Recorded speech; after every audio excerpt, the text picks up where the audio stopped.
Welcome to Tales from Sector 9, your portal to immersive sci-fi audio stories. If you enjoy deep space action, rogue AIs, and conspiracy theories, you're in the right place. Tap like and subscribe to keep the adventures coming. Drop a comment and tell us where in the galaxy you're listening from. Now, sit back, relax, and prepare for tonight's story. The Universal Codex. The glyph pulsed. Dr. Adrian Bullard blinked hard, certain his eyes were playing tricks after too many hours in the facility's sterile light. But no, there it was again, a subtle shimmer across the declassified symbol's surface, like heat waves rising from summer asphalt. He leaned closer to the holographic display, his reflection ghosting across its surface. The mark was deceptively simple. 3 intersecting lines that somehow suggested depth beyond the three-dimensional projection. Classical Sumerian elements whispered through its structure, but that was impossible. The sample had been retrieved from deep space, millions of light years from Earth. Fascinating, isn't it? Dr. Bowman's voice cut through his concentration. The NSA project lead stood in the doorway of the research pod, her crisp blazer a stark contrast to Adrian's rumpled Oxford shirt. We've had our best cryptologists studying it for months. No one's made any progress. Adrian straightened, his spine cracking after hours of hunched analysis. You said this was found on the probe's exterior housing? Etched into the alloy itself, Bowman crossed to his workstation, her heels clicking against the polished floor. The interesting part, the marking doesn't show up in any of our scans. We can only see it with the naked eye. A chill crept up Adrian's neck. He'd encountered something similar once before, in his controversial paper on pre-human communication systems, the paper that had cost him his tenure and academic reputation. He turned back to the display and the world shifted. For a fraction of a second, the text on his notepad seemed to crawl, letters rearranging themselves like ants fleeing a disrupted hill. The fluorescent lights flickered. Or did they? When he looked up, Bowman showed no reaction. I'll need access to comparative samples, he said, forcing his voice to remain steady. Particularly early Sumerian, temple inscriptions, anything pre-cuneiform. Bowman's expression tightened. That's an unusual request. This is an extraterrestrial artifact study, Dr. Bullard, not archaeological linguistics. Humour me. Adrian pulled up his original research notes on his tablet, but the screen glitched, pixels scrambling before resolving into an unfamiliar pattern. For just a moment, he could have sworn he saw words in a script he'd never encountered, yet somehow understood. Watching. He closed the tablet with a sharp snap. There's something here that doesn't add up. The structural elements are too familiar. It's as if... A shadow moved in his peripheral vision. Adrian whirled, catching a glimpse of someone in the observation gallery above. But when he focused on the tinted windows, there was only darkness. Dr. Bullard? Bowman was staring at him. Are you feeling all right? Fine. He wasn't. His head throbbed, and the air felt thick like the pressure before a storm. I just need to confirm something. There's a particular text I studied years ago, a tablet fragment from Uruk. The symbols there. He trailed off as his eyes were drawn back to the glyph. Was it larger than before? The lines seemed to extend beyond the projection's boundaries, reaching into the shadows of the room like grasping fingers. I'll have to clear any external research materials, Bowman said. Her voice sounded distant, as though coming through water. This is a classified project, you understand. We can't risk cross-contamination, yes. Adrian barely heard himself speak. The glyph dominated his vision now, its geometries impossible, suggesting corridors through space and time, and somewhere in those depths something stirred. We see you, the darkness whispered. We have always seen you. Adrian stumbled back from the display. His notebook clattered to the floor, pages falling open. The handwritten notes had changed. symbols bleeding through the paper in patterns that hurt his eyes. "I need air," he managed, pushing past Bowman toward the door. "Just give me a minute." He made it halfway down the corridor before his legs gave out. Bracing himself against the cold wall, Adrian tried to steady his breathing. The overhead lights pulsed in sync with his heartbeat, and in their sterile glow his shadow writhed like smoke. What have I gotten myself into? The thought wasn't entirely his own. When he finally looked up, a figure stood at the end of the hallway. Their form was indistinct, as though viewed through heat distortion. As Adrian watched, they raised a hand in greeting or warning, and then vanished, leaving only the impression of eyes that had seen too much. In his pocket, Adrian's phone vibrated. The screen displayed a message from an unknown number. "Some doors should stay closed, but you've already turned the key." He started to reply, but the text dissolved into strings of ancient Sumerian cuneiform before vanishing entirely. The only evidence it had existed at all was a faint afterimage burned into his vision. The same three-lined glyph from the research lab, now somehow more complete, more alive. Adrian closed his eyes, but the symbol remained, etched on the inside of his eyelids like a brand. And with it came understanding. This wasn't just a linguistic puzzle or an alien artifact.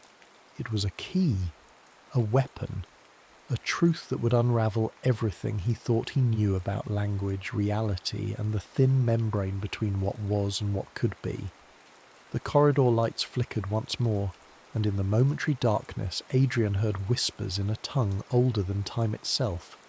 "Begin." Adrian's fingers trembled as he traced the photograph's worn edge. The image showed a sandstone relief from an ancient Sumerian temple, its surface etched with familiar intersecting lines. The same impossible geometry he'd seen in the classified research facility now stared back at him, from 5,000 years in the past. His apartment felt wrong tonight. Shadows pooled in corners where there shouldn't be corners, and the walls seemed to breathe. His research materials covered every surface: printouts, tablets, ancient texts, all connected by red strings that pulsed faintly in the dim light. Or perhaps that was just another hallucination. The laptop screen flickered. Lines of code scrolled past, though he hadn't touched the keyboard. Searching. Pattern match found initiating contact. A message window popped up. "You're looking in the right places, Dr. Bullard. But are you ready for what you'll find?" Adrian's hands hovered over the keys. "Who are you?" The cursor blinked 3 times before new text appeared. "Call me Deep Zero Mega. And like you, I've seen the symbols. They're everywhere once you know where to look. But here's the real question. Have they started looking back?" A chill ran down Adrian's spine as he remembered the eyes in the facility corridor. He began to type a response, but Deep Zero Mega wasn't finished. Greater than check your email, sending you something from the NSA's classified archives, but be careful how you use it. They're watching. The screen went black. When it rebooted, a new folder sat on his desktop. Project_Babel_Redux. Inside, hundreds of files, each labelled with dates stretching back decades. The first image made his breath catch. A cave painting from 30,000 BCE. The same 3-lined symbol, glowing with pigments that shouldn't have survived millennia. Below it, a handwritten note. First contact was never first. They were already here. Fascinating collection, isn't it? Adrian spun around. A woman stood in his living room doorway. Tall, silver-streaked hair, eyes that had seen too much. He knew her face from academic journals a decade old. "Dr. Rogers," his voice cracked. "But you're dead?" Jody Rogers smiled without humour. That's what they wanted everyone to believe. Easier than explaining why a leading linguist suddenly started speaking in tongues that hadn't existed for millennia. She crossed to his research wall, studying the connected threads. You're closer than I ever got, Adrian.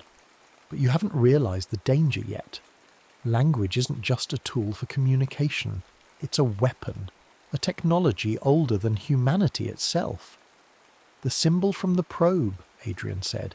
I found it in Sumerian texts, Egyptian hieroglyphs, even Mayan codices. But that's impossible. Jody traced one of the red strings, and for a moment it writhed like a living thing. Reality is negotiable, Dr. Bullard. The architects proved that when they tried to weaponize the Codex. The architects? A sharp knock at the door cut through the conversation. Jody's expression hardened. They're here. Remember, trust nothing you read. The words will lie to you now. Before Adrian could respond, his apartment plunged into darkness. When emergency lights clicked on seconds later, Jody was gone. Only a folded paper remained where she'd stood, covered in flowing script that moved like mercury across the page. The knocking became pounding. Through the peephole, Adrian saw men in dark suits, their faces obscured by strange distortions in the air around them. "Dr. Bullard?" A voice like grinding stone. "This is a matter of national security. Open the door." Adrian's phone buzzed. A text from Deep Zero Mega. Greater than back door. Car waiting.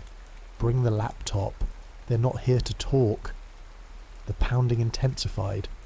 Wood splintered around the deadbolt. Adrian grabbed his computer and Jody's note, shoving both into his messenger bag. As he moved toward the fire escape, his eyes caught the research wall. In the strange emergency lighting, all the red strings had changed direction. They no longer connected his evidence. They formed another iteration of the three-lined symbol, this one large enough to cover the entire wall. And in its centre, words wrote themselves in a script that burned his eyes. The truth is in the spaces between. The door burst open. Adrian was already through the window, heart pounding as he descended rusted metal stairs. Below, a black car idled in the alley, its windows tinted to perfect darkness. The passenger door swung open on its own. Behind him, voices shouted. Flashlight beams cut through the night, but they bent wrongly, creating impossible shadows. Adrian ran. As he dove into the car, a high-pitched tone filled the air. He looked back to see the men in suits holding up strange devices. Where their beams struck brick and metal, reality seemed to fold in on itself. The car peeled away from the curb. Adrian turned to thank the driver, but the seat was empty. On the steering wheel, 3 intersecting lines glowed with inner light. Voice interface activated, the car's speakers whispered in a language that existed before words. Initiating protocol babble. The city blurred around them, streets shifting like a liquid maze. In his bag, Jody's note burned cold against the laptop. And somewhere ahead, answers waited in the spaces between what was real and what was written. The car accelerated into the night, carrying its passenger toward truths that would unravel everything. The safe house existed in a perpetual state of twilight. Adrian watched shadows crawl across walls covered in printouts, diagrams and strings of code that occasionally rewrote themselves when he wasn't looking directly at them. His reflection in the darkened windows had started moving a fraction of a second too late, like an echo of himself trying to catch up. "Your mind is fragmenting," Jody said, studying his face from across the room. "The Codex does that, breaks down the barriers between what you think is real and what actually is." Adrian's hands shook as he poured another cup of coffee. The liquid rippled in impossible patterns, forming familiar 3-lined symbols before dissolving back into ordinary darkness. "How long?" His voice sounded distant, even to himself. "How long before Before you what? Go mad?" Jody's laugh was bitter. "That's the trick, Adrian. Madness might be the only sane response to what we've discovered." She crossed to the main research wall where Deep Zero Mega's stolen files were displayed. The hacker hadn't been seen since the car ride 3 days ago, but their data had proved invaluable and terrifying. Look at this. Jody tapped a classified document, its text shifting between English and something older. Project Babel wasn't just about translation. The government found a way to weaponize language itself. They've been conducting experiments trying to rewrite history one word at a time. Adrian approached the wall, fighting the vertigo that came whenever he looked at too many symbols at once. The document showed test results. Subjects exposed to certain combinations of glyphs experiencing temporal displacement, memory alterations, even physical changes at the quantum level. They're playing with forces they can't control, he said, then froze as another wave of distortion washed over him. The room stretched like taffy, colours bleeding into impossible spectrums. For a moment he saw through the walls, through time itself, glimpses of ancient civilizations rising and falling, of beings that existed before humanity drew its first breath. They turned their attention toward him, their awareness burning like solar flares. "You see us now," they seemed to say. "You speak our words." "Adrian!" Jodie's voice snapped him back. She gripped his shoulders, her face tight with concern. "Stay with me. Focus on my voice." He blinked, and reality settled back into its usual shape, though the edges remained soft, uncertain. "There's something else in the Codex," he whispered. "Something alive. Intelligence beyond." His phone buzzed. A message from Deep Zero Mega. Greater than urgent. "The architects are moving. They've found a way to activate the final sequence, but they need you to complete it." A video file followed. The footage showed a secure facility deep underground, where men in suits surrounded a strange machine. At its heart, patterns of light danced in familiar three-lined configurations. As Adrian watched, one of the researchers spoke a series of sounds that shouldn't have been possible with human vocal cords. The air around the machine twisted. The researcher's body began to blur, his form becoming indistinct. Then he simply ceased to exist, not just his physical form, but all trace that he had ever been. The video showed the other researchers continuing their work, never acknowledging the empty space where their colleague had stood. "They're getting closer," Jody breathed. "They think they can control it, use the Codex to reshape reality according to their design. But they don't understand." The lights flickered. On every screen in the safe house, the same message appeared. "Initiating final protocol subject. Bullard required resistance is linguistic." Adrian's head exploded with pain. Symbols crawled across his vision, each one carrying memories that weren't his own. Civilizations that had risen and fallen before the first human cities. Knowledge that burned like fire in his synapses. "They're here," he gasped. "In my head. The words, they're changing me." Jodie's expression shifted from concern to fear. "Adrian, your eyes." He caught his reflection in a monitor. Where his eyes should have been, 3 intersecting lines glowed with inner light. The same symbol that had started everything, now branded into his very being. The safe house walls began to dissolve, reality peeling away like old wallpaper. Through the gaps, Adrian saw spaces between spaces, geometric impossibilities that housed beings of pure information.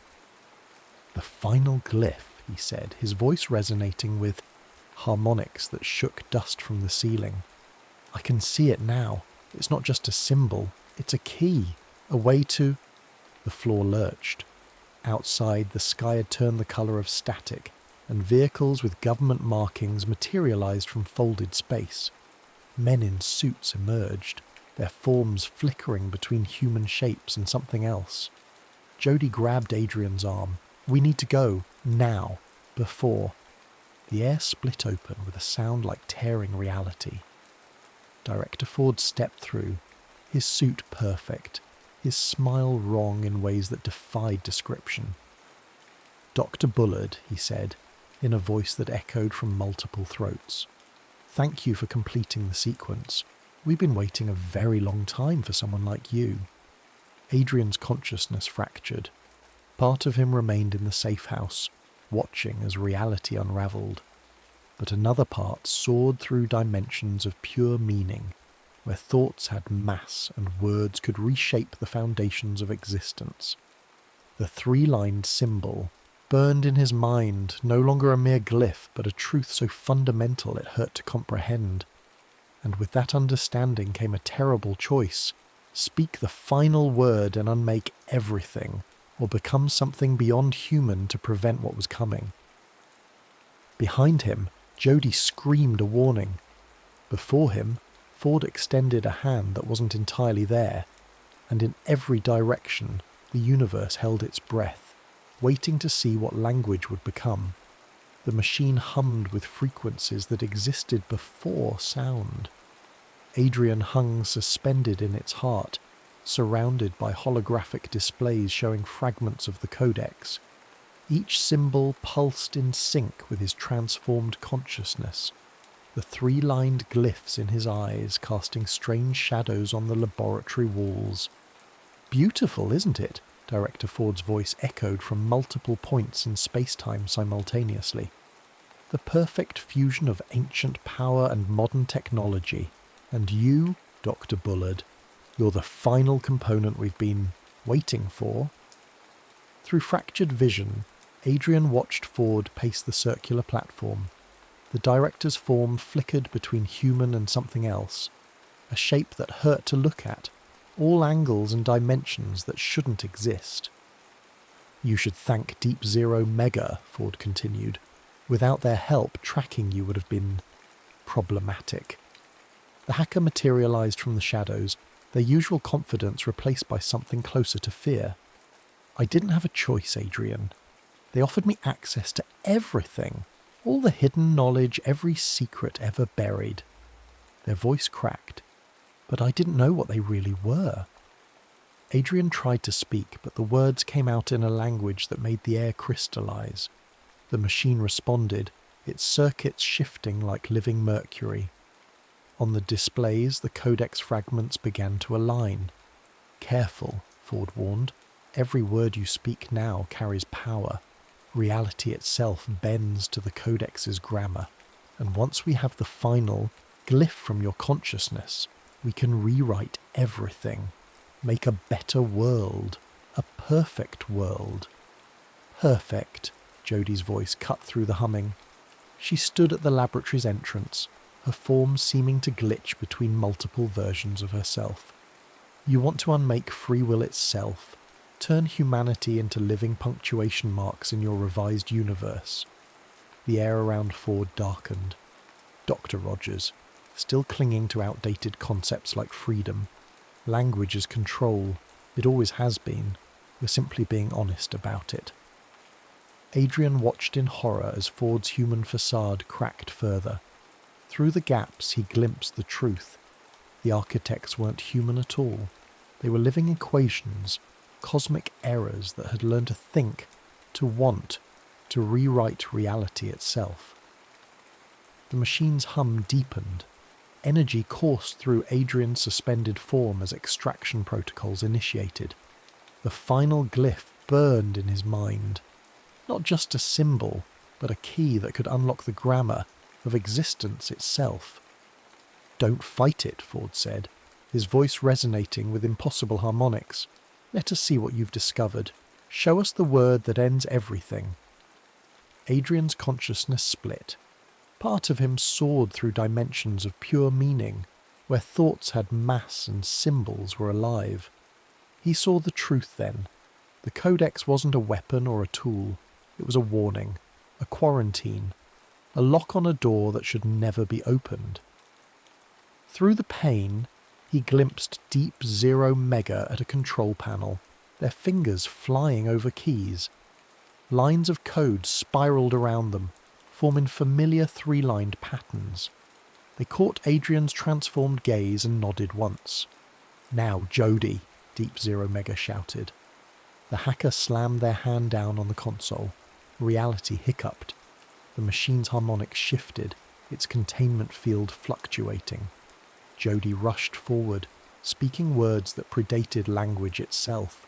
Ford's perfect composure shattered. Stop them. The sequence must be... But Adrian was already moving. His transformed consciousness reached out, grasping the grammar of reality itself.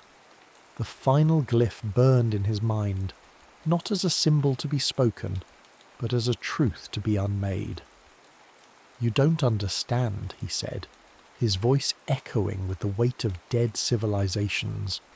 "The Codex isn't power, it's a prison, and you just helped me remember why it was built." The laboratory dissolved into geometric impossibilities. Through gaps in space-time, Adrian glimpsed them, the entities the architects truly served, ancient things that slithered through dimensions of pure information, hungry for realities to devour. Ford's human form collapsed completely, revealing a geometry that denied comprehension. "You can't stop this.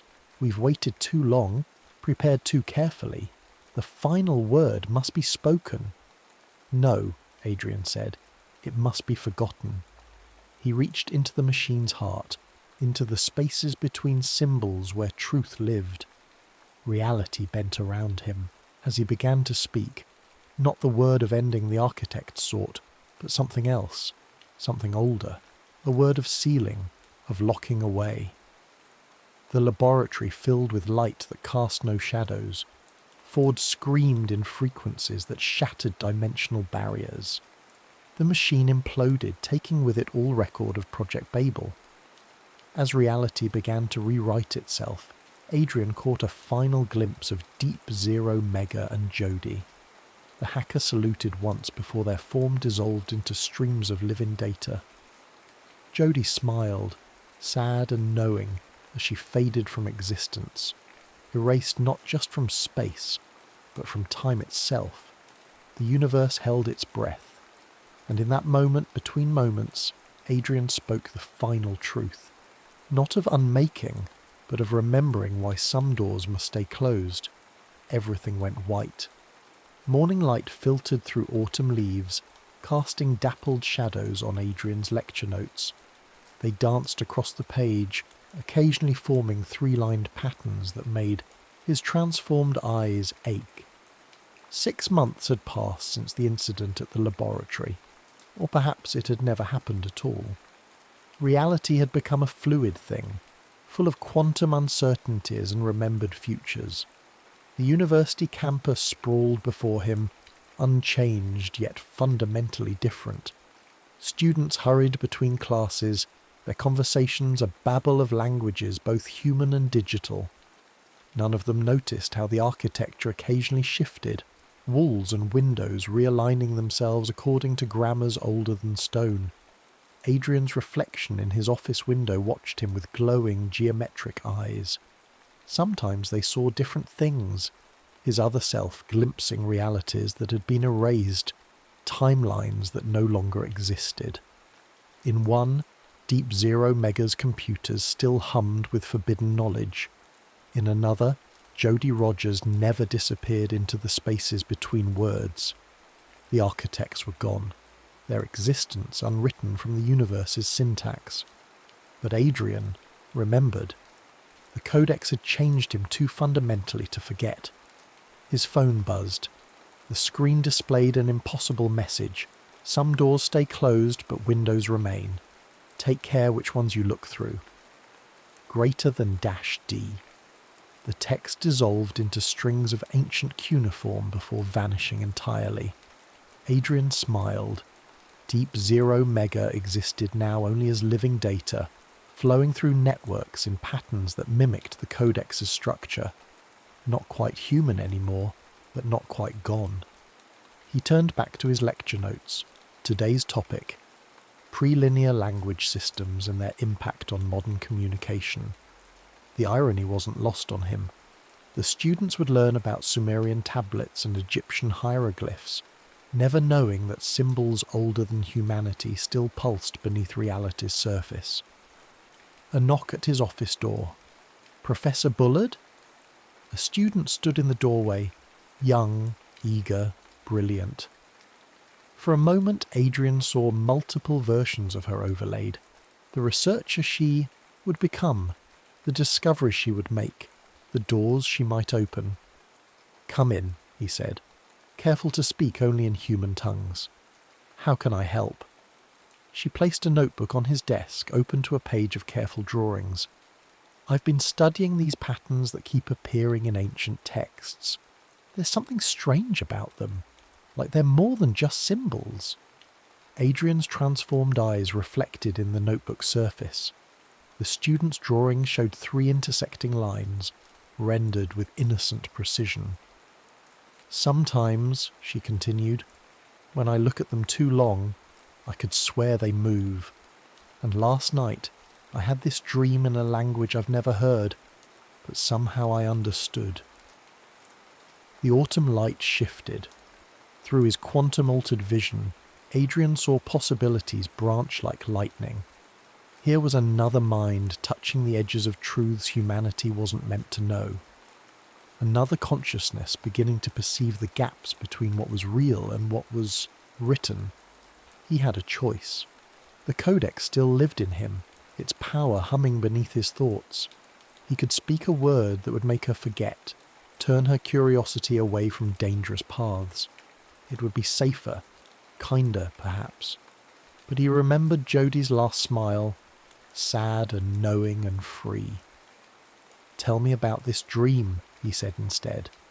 The student's eyes lit up. Outside, leaves fell in patterns that suggested meaning. Somewhere in the university's quantum network, Deep Zero Mega's digital consciousness stirred. And in dimensions of pure grammar, ancient entities turned their attention toward another mind awakening to the truth. Adrian settled back in his chair, watching autumn light paint symbols on his office walls. He had chosen not to close this door, but he could teach her why some windows shouldn't be opened. Behind his desk, a frame held his old credentials from the NSA facility. The glass reflected both of him, the professor he appeared to be, and the transformed being he had become. Both of them smiled. The universe, infinite and linguistic, held its breath as she began to speak. Some stories end. Others merely become new languages.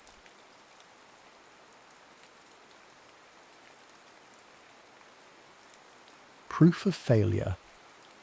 The broadcast did not arrive as a sound. It arrived as a vibration in the marrow of the bone, a harmonic frequency that bypassed the ears and hummed directly into the skulls of every living soul on Earth. The needle-like spire of the Karsing Ridge punctured the cloud line, a 400-metre spike of obsidian geometry. Its surface did not reflect the harsh alpine sun.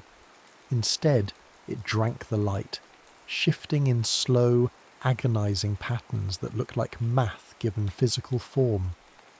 "Decryption complete," Dr. Elin Cross's voice cracked through the tactical net, strained by the G-force of the command transport. "The signal is a binary verdict, Commander. It's repeating on every band. Satellites, shortwave, even the deep-sea cables." Commander Hale Vera gripped the handles of the drop bay. Below, the mountain range was a jagged spine of ice and rock. The transmitter sat atop it like a splinter in a wound. "Give it to me straight. Cross," Vera ordered. "Planetary status. Failed," Cross read. "Neutralization coordinates transmitting." "Failed?" Vera's eyes locked on the needle. "The hell we have. Strike package Alpha. You are cleared hot. Erase that thing from the map." 4 Raptor K stealth bombers banked out of the high-altitude haze. They dropped like hawks, their bays snapping open to release a swarm of hypersonic missiles. The ordnance ignited, carving white scars across the bruised purple of the twilight sky. The transmitter did not fire back. It simply existed. As the first missile crossed the 3-kilometre perimeter, the air itself fractured. A lattice of invisible force planes sharp as monofilament wire shimmered into existence for a microsecond. A high-altitude reconnaissance drone trailing the missiles flew directly into the grid. It didn't explode. It simply ceased to be a single unit. The machine was diced into centimetre-perfect cubes that tumbled silently into the tree line below a rain of technical confetti. "Missiles are losing lock," the lead pilot screamed over the comms. The hypersonic projectiles designed to track thermal and radar signatures with surgical precision suddenly veered. They curved away from the spire in impossible high-G arcs. The guidance system screamed as the missiles slammed into the granite base of the ridge, 3 miles wide of the target. The mountain shook. A plume of pulverized rock and ancient ice geysered into the air, but the needle remained untouched. "Vera, the mountain is reacting," Cross shouted. Her data feed showed the topographical map of Karsing warping in real time. "It's not just a structure. The whole ridge is part of the system." "Adjust and re-engage," Vera barked. "Bring the bombers in closer. Use the railguns. Don't trust the guidance." The 2 lead stealth bombers dipped lower, pushing into the thin atmosphere of the peak. They throttled up, their engines roaring against the thinning oxygen. Suddenly the air distorted. A gravity shear field, a localized violent warping of space, erupted between the 2 aircraft. The left wing of the lead Raptor K folded upward as if gripped by a giant invisible hand. The pilot struggled to compensate, but the shear didn't just push, it twisted. The aircraft was sucked into the flight path of its wingman. The collision was instantaneous. A fireball bloomed against the black obsidian of the spire. Debris, jagged shards of titanium and burning fuel, rained down the mountainside. The shockwave rattled Vera's transport, nearly throwing the crew from their seats. "Status!" Vera yelled. "We lost them." Cross's hands flew over her terminal. "Commander, the transmitter is adapting. It's folding the terrain to create shielding. Look at the scans." Below, the very rock of Karsing was sliding. Massive plates of granite shifted like the scales of a serpent, rising up to form a physical rampart around the base of the transmitter. "Rook 17, deploy," Vera commanded. From the belly of the transport, the autonomous combat drone dropped. Its thrusters flared, blue ion fire stabilizing its descent. Unlike the manned bombers, Rook 17 was a compact mass of tungsten and sensors, designed for the high-pressure environments that killed humans. "Acquiring target," the drone's synthesized voice reported. Rook 17 didn't fire missiles, it accelerated. Using the momentum of its fall, it angled its primary rail cannon directly at a flickering seam near the transmitter's base. "Vera, if you hit that conduit, we might break the broadcast," Cross urged. The drone fired. A 3-kilogram slug of depleted uranium shattered the sound barrier, trailing a wake of ionized air. The slug didn't hit the obsidian shell. It hit the tectonic rampart just as it was closing. The force of the impact sent a shockwave through the transmitter's foundation. A jagged scar tore across the outer shell of the needle. For the first time, the shifting geometric pattern stuttered. A spray of violet sparks erupted from an exposed internal conduit. "The signal!" Cross cried out.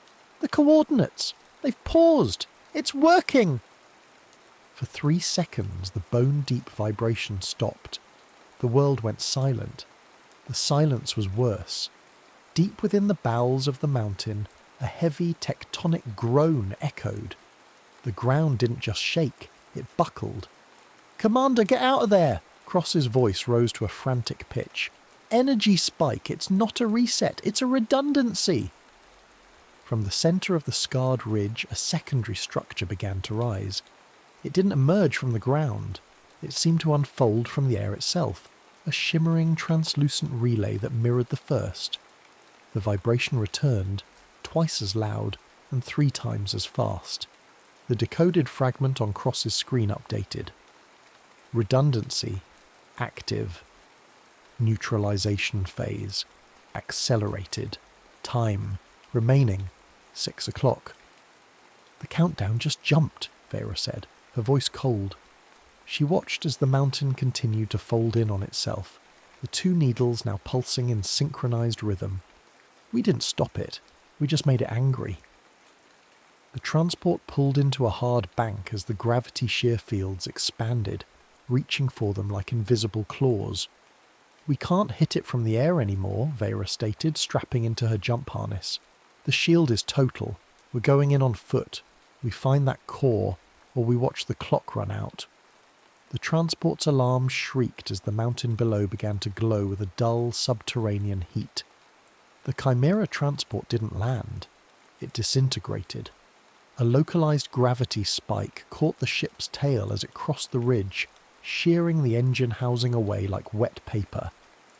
The air inside the hold vanished in a violent decompression scream. Vera didn't wait for the crash. She kicked the emergency release on the maglocks. "Jump! Now!" The team fell into a chasm of swirling ice and obsidian dust. Vera's thruster pack flared, fighting the erratic pull of the mountain. Below, the ice ravine opened like a jagged mouth. Vera slammed into a shelf of permafrost, the impact rattling her teeth. Beside her, Rook 17 hit the slope, its metallic limbs scraping against the stone as it anchored itself with kinetic spikes.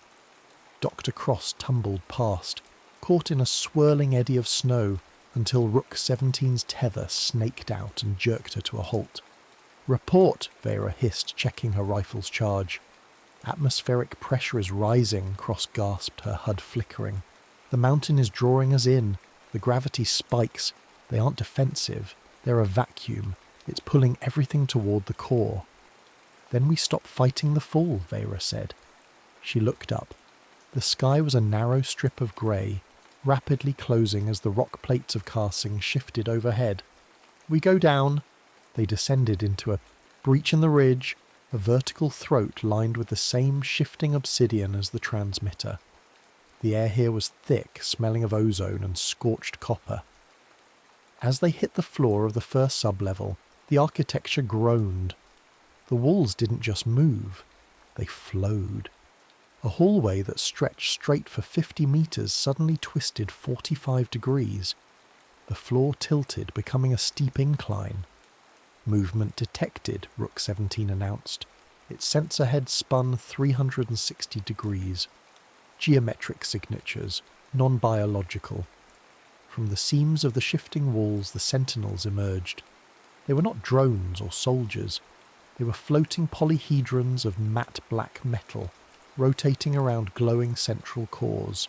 They didn't carry rifles. They carried the mountain. A sentinel pulsed. The floor beneath Vera's feet liquefied into a granular slurry. She scrambled back as the section of the walkway simply folded into the ceiling.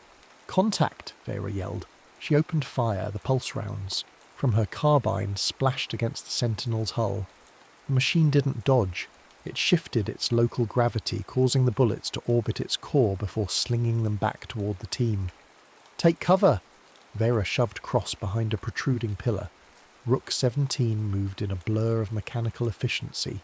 It calculated the return vectors, intercepting the deflected rounds with its armoured chassis, while its own rail cannon whined to life. A single high-velocity slug punched through the Sentinel's core. The machine didn't explode.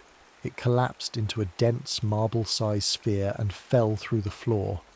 "Keep moving," Vera ordered. "Don't let them box us in." They ran. Every 10 meters the corridor reconfigured. A doorway would appear, only to seal shut as a solid slab of stone slid across it. Vera used her shoulder to ram through a closing aperture, dragging Cross behind her. Rook 17 followed, but the drone's logic was struggling. The architecture was playing a game of spatial shells. The drone's internal mapping software was screaming. It couldn't find a fixed point. "Commander, the Sentinels are redirecting the flow," Rook 17 reported. "They are herding us." "Let them," Vera said, her breathing heavy. "As long as they're herding us toward the centre." The pressure in the air increased. Cross's scanners began to chime a steady rhythmic tone. "I've got a massive power signature ahead," Cross shouted over the grinding of the walls. "It's stable, a nexus point. If I can get into the system there, I can kill the broadcast." They burst into a massive vaulted chamber. Unlike the shifting corridors, this room was static. Tall pillars of data-etched crystal rose toward a ceiling lost in shadow. It was quiet. The frantic grinding of the mountain subsided into a low electrical hum. The control nexus, Cross breathed.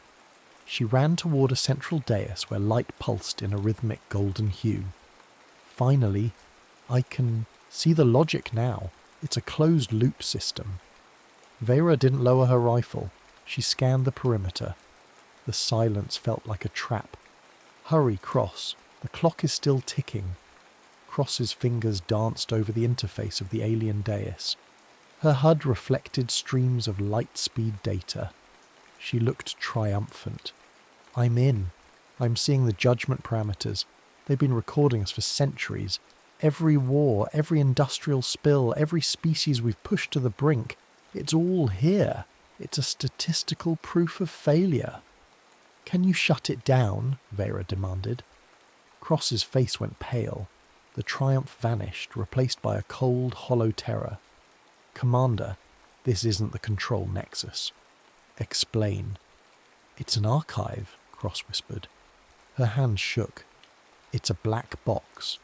The system isn't broadcasting a request for orders. It's broadcasting a completion report. The judgment is already over. The verdict was reached decades ago. A deep, subterranean thud vibrated through the floor. It wasn't the mountain shifting. It was a physical impact from above, somewhere in the upper atmosphere. The transmitter doesn't control the countdown, Vera, Cross said, looking up at the ceiling. It only announces it. The real neutralization mechanism, it's already inbound from deep space. It's not a signal. It's a physical object. The chamber began to shudder. The stable pillars of the archive started to retract into the floor. The false safety of the room evaporated. Rook! Status! Vera yelled. The sentinels are returning, the drone stated. In greater numbers. They are no longer herding us. They are sealing the chamber. The exits vanished. The walls of the archive began to compress inward, the massive crystal pillars grinding against each other. Cross, move. Vera grabbed the doctor by her harness. The core. Cross pointed to a deepening pit opening in the centre of the room. The only way to stop the incoming strike is to overload the transmitter's power source. We have to disrupt the guidance beam before that thing hits the atmosphere. How much time? Cross looked at her flickering HUD. 004800. The mountain groaned again, louder this time. Above them, the first of the alien sentinels began to descend from the ceiling, their cores glowing a lethal, brilliant red. 48 minutes, Vera said, slamming a fresh mag into her carbine. Move, into the pit. The floor didn't just open, it dissolved into a shimmering veil of particles. Gravity died instantly. Vera's stomach lurched into her throat as she drifted into the central void of the Karsing transmitter. The chamber was a hollowed-out sphere, kilometres wide, illuminated by the rhythmic violet pulse of the core at its centre. Magnetics, Vera barked. Her boots found no purchase. Rook 17's thrusters hissed, the drone snagging Vera and Cross with its manipulator arms to keep them from drifting into the abyss. The core is the anchor, Cross shouted, her voice echoing in the weightless expanse. It's holding the mountain together through a pinpoint singularity. If we overload it, the whole ridge collapses. And the signal? Vera asked, checking her rifle. It fractures. Without the transmitter's guidance beam, the neutralization object will lose its lock on Earth's centre of mass. Movement flickered in the dark. From the curved walls of the sphere, dozens of sentinels detached like ticks from a hide. They didn't use thrusters. They manipulated the local gravity, skipping through the air in jagged, non-linear bursts. Contact! Vera pushed off Rook 17's chassis. She fired as she drifted. The recoil of her carbine pushed her backward, spinning her through the air. She used the momentum, tucking into a roll and firing a 3-round burst into a sentinel's glowing eye. The machine shattered, its fragments instantly. accelerated by a sudden gravity pulse. "Rook, clear a path!" The drone dived into the swarm. It moved with terrifying precision, rotating its rail cannon on a gimbal to track targets across 360 degrees. Kinetic slugs tore through the sentinels, but for every one destroyed, 2 more emerged from the obsidian seams. "I see the detonation point." Cross pointed to a ring of exposed energy conduits circling the core. "The primary bridge. We have to bridge the conduit with a manual override." A gravity pulse hammered the chamber. The air distorted. A massive chunk of the mountain's internal bracing, 10 tons of granite, sheared off and flew across the void. Vera saw it coming. She didn't have the thrust to dodge. "Vera!" Cross screamed. Rook 17 slammed into Vera, the impact throwing her clear of the rock's path. The stone slab caught the drone's secondary propulsion housing. Metal screamed. Sparks sprayed into the dark as Rook 17's left thruster bank was flattened into a mangled wreck. The drone spun wildly, out of control. "Rook, compensate!" Vera fired her emergency EVA charge, a single-use gas canister that propelled her toward the spinning drone. She caught the drone's frame, but the momentum dragged them both toward the core. Below them, the violet heart of the machine flared. A wave of raw radiation washed over them, setting the air on fire. "We're losing time!" Cross yelled. She had reached the conduit bridge, her magnetic boots locked onto the central ring. "Vera, I need the trigger. The sentinels are closing in." Vera looked back. A swarm of 12 sentinels was converging on Cross. The doctor was defenseless, her hands buried in the alien machinery. Vera's breath hitched. She looked at Rook 17, its sensors flickering, its frame leaking hydraulic fluid. If she stayed to stabilize the drone, Cross died. If she went to Cross, the drone, their only heavy fire support, would drift into the core's singularity. Hesitation cost them. A sentinel fired. A beam of white-hot energy lanced through the air, striking the conduit bridge. The platform Cross stood on buckled. "No!" Vera ignited her last thruster charge. She reached Cross just as the bridge began to disintegrate. She slammed the detonator into the doctor's hands and turned to face the swarm. "Do it! Now!" Cross jammed the override into the conduit. The violet light of the core turned a blinding, violent white. A massive discharge of energy erupted from the centre. It hit the swarm of sentinels, vaporizing them instantly, but the feedback loop surged through the bridge. The structure tore apart. Rook 17, unable to maneuver with its damaged thrusters, was caught in the gravitational backdraft. The drone was pulled toward the singularity at the heart of the core.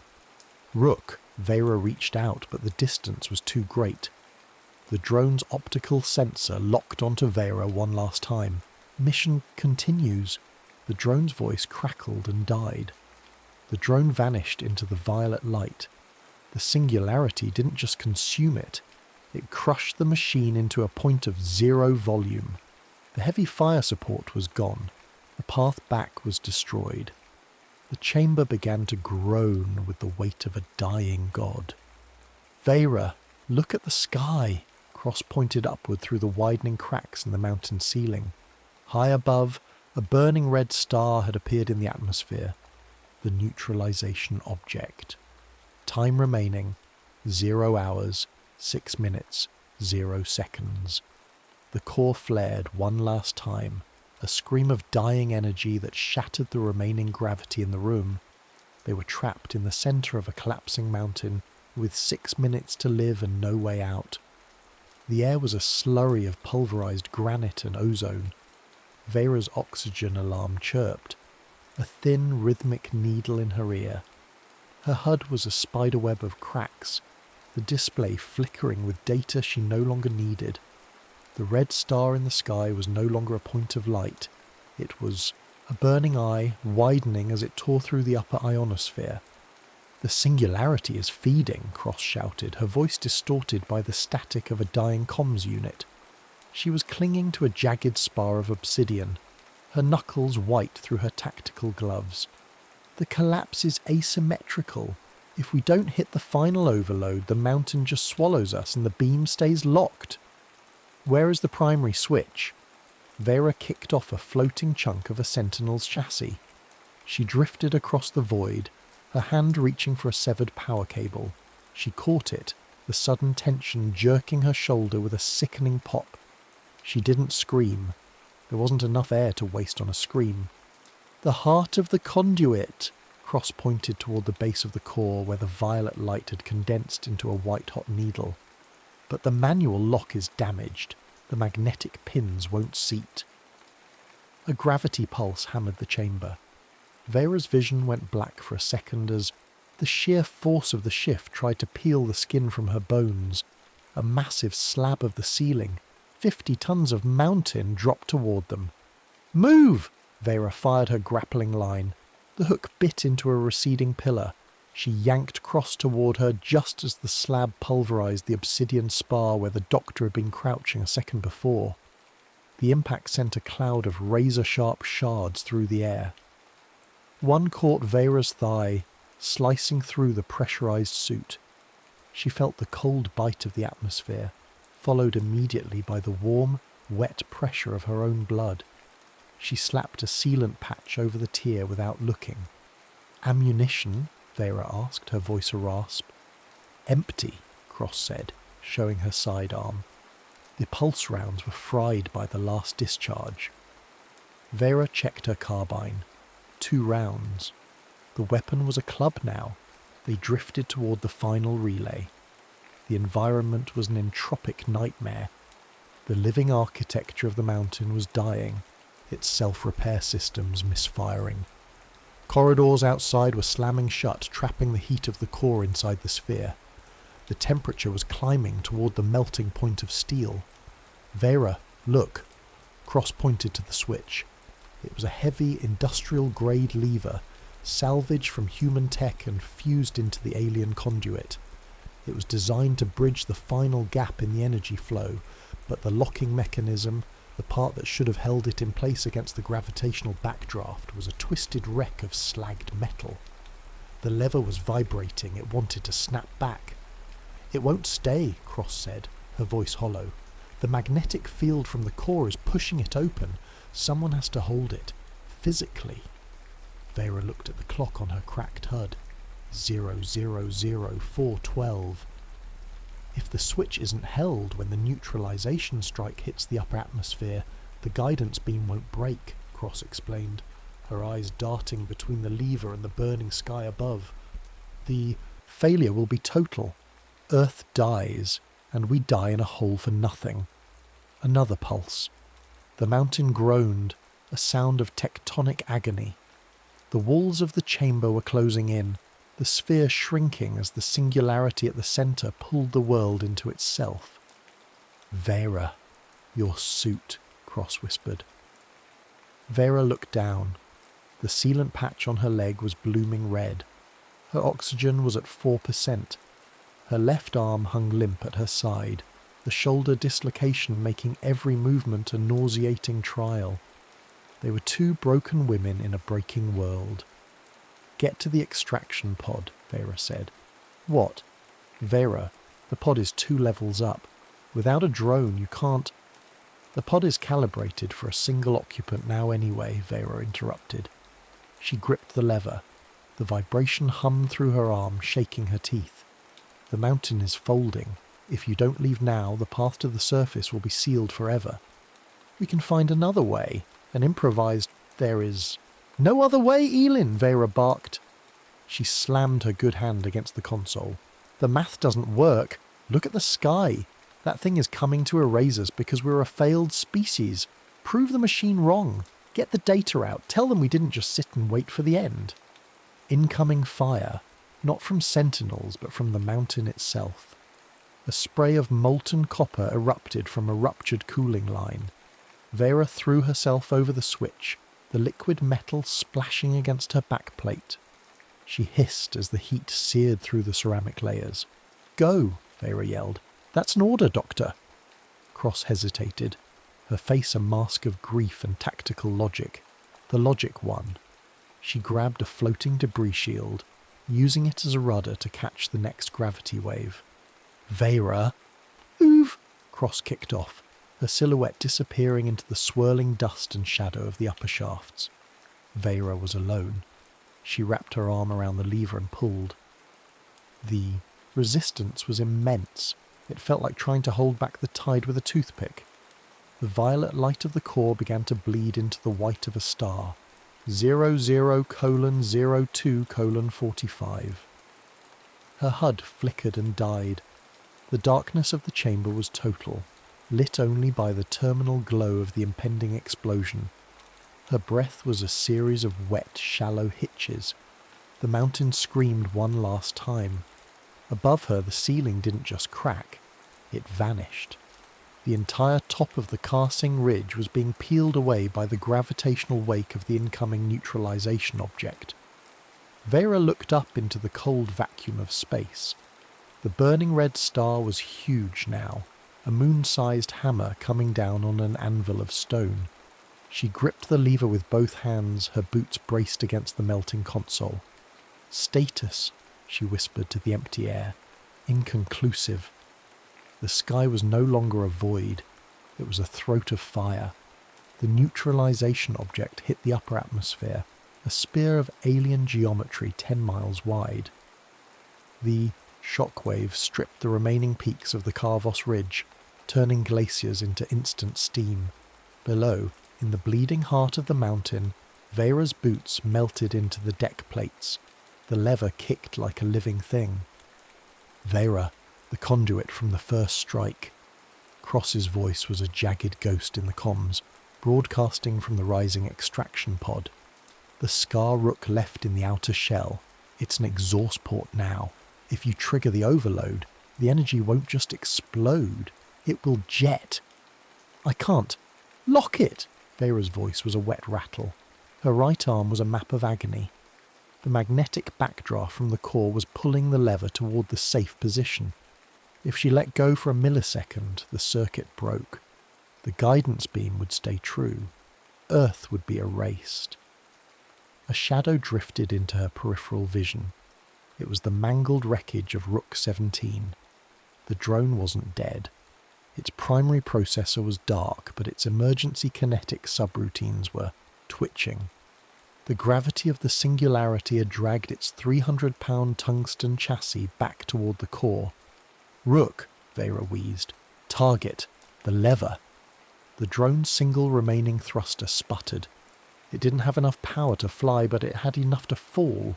It overrode its collision avoidance logic, the final tether of its programming, and ignited its emergency braking charges in reverse. The drone became a hammer. Rook 17 slammed into the console, its heavy frame pinning Vera's arm and the lever against the housing. The metal shrieked. Vera's radius snapped, but the lever stayed down. The circuit closed. "Cross! Do it!" "Rerouting through the scar," Cross screamed. Vera looked up. The violet white of the core turned into a vertical pillar of pure, transcendent light. It didn't bloom outward in a circle. It funneled through the damaged conduit in the mountain's side, a spear of lightning aimed at the belly of the descending god. The beam hit the neutralization object's leading edge. The alien craft didn't shatter. It buckled. The guidance lock, corrupted by the sudden surge of the mountain's dying breath, flickered. The object's descent angle shifted by a fraction of a degree. The mountain began to fold. The singularity at the core reached its limit. The obsidian walls of the chamber turned into liquid shadow, rushing inward. Vera felt her weight vanish. She didn't feel the heat anymore. She only felt the silence of the machine finally breaking. High above the atmosphere, the red eye of the neutralizer missed. It skipped off the thermosphere like a stone across a pond, its massive kinetic energy carving a canyon in the air that could be seen from 3 continents. It tumbled, burning, and vanished back into the black of the solar system, its trajectory ruined. On the ground, the Karvos Ridge disappeared. the mountain simply blinked out of existence, leaving a perfectly smooth, glass-lined crater 5 miles deep. Silence returned to the alpine air. Cross's extraction pod broke the surface of the clouds, tumbling through the debris of the strike package. Her monitors flickered. The global defense network was coming back online. The bone-deep vibration was gone. A final burst of data flashed across her screen, a fragment of the transmitter's last transmission before it collapsed. Planetary status. Inconclusive. Re-evaluation scheduled. The screen went dark. In the upper atmosphere, the debris of the Chimera and the stealth bombers burned up, streaks of orange light against the rising sun. The satellites reoriented, their sensors turning away from the crater and toward the deep, hungry dark of the stars. The countdown hadn't stopped. It had just reset.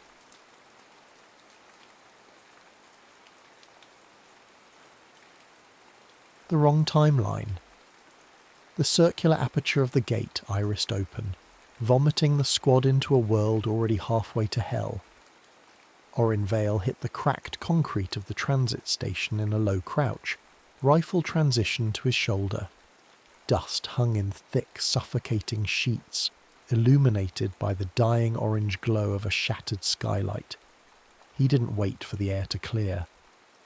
Behind him, Tor Holden grunted as he hauled a heavy rotary cannon through the shimmering ring of the gate. Illis Morrow followed, her scanners already chirping a frantic, high-pitched warning. The first artillery shell struck 2 blocks away. The shockwave rolled through the station like a physical fist, punching the remaining glass from the ceiling.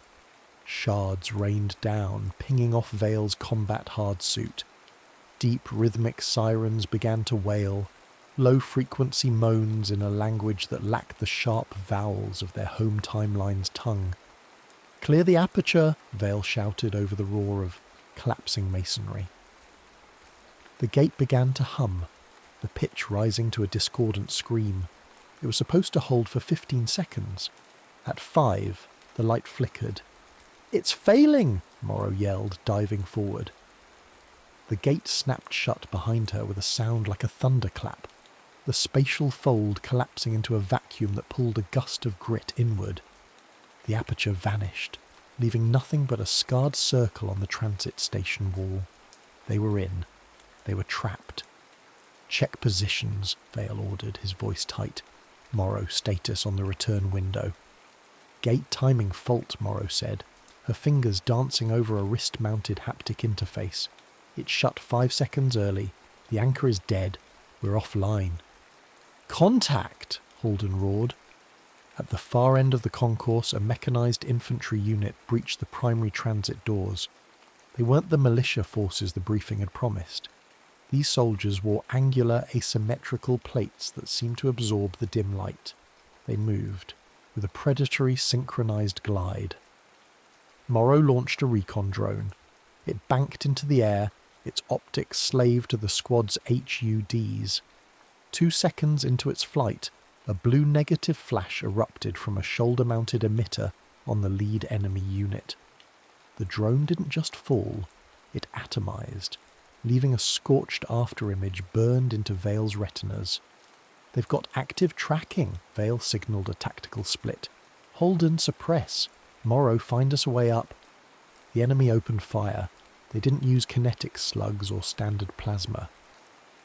Phased projectiles, shimmering bolts of translucent blue energy, streaked across the station. One bolt struck a concrete pillar near Vale. It didn't impact. It slid through the stone as if it were liquid, detonating on the far side and showering Vale in pulverized grit. "Cover isn't hard," Vale yelled.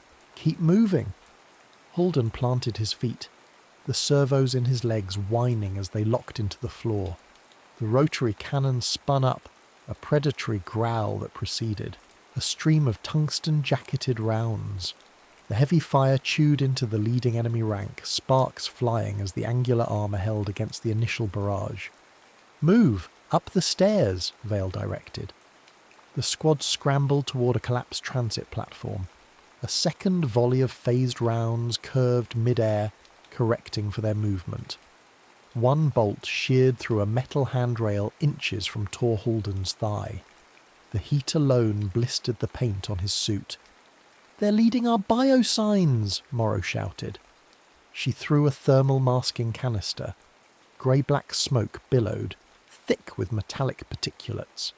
The squad vaulted over a pile of twisted rail steel and scrambled up a half-shattered escalator. Vale glanced over the edge.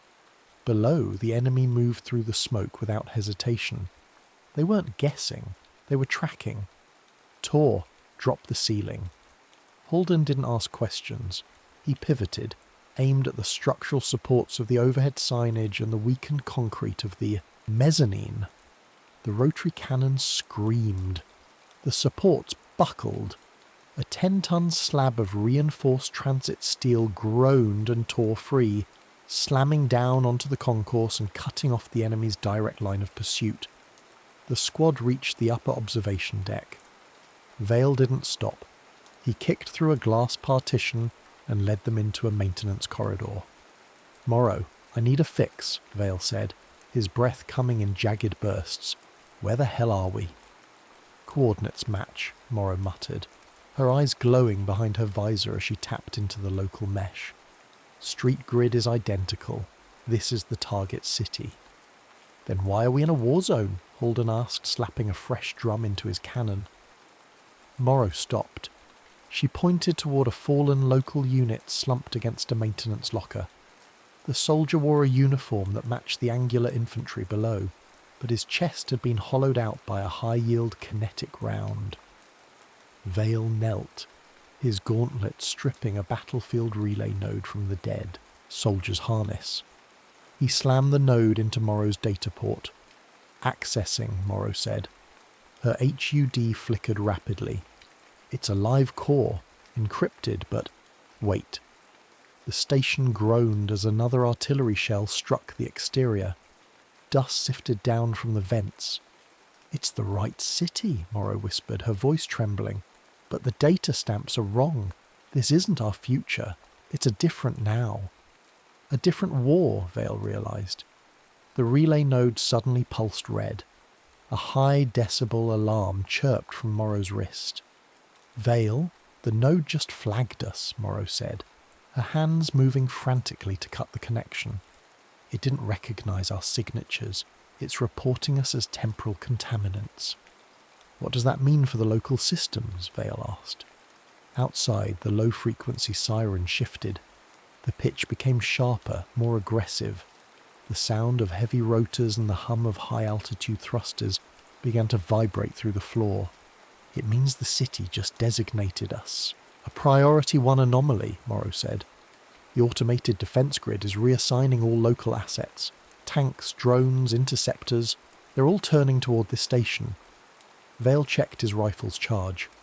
"We can't stay here. If they pin us in this station, we're dead." "Where to?" Halden asked. "Into the streets," Vale said. "If this city wants us, we're going to make it work for it." Another phased round punched through the maintenance door behind them, the blue light illuminating the hallway in a sickly strobe. Vale didn't wait. He broke into a sprint, heading for the emergency exit that led to the elevated residential sectors.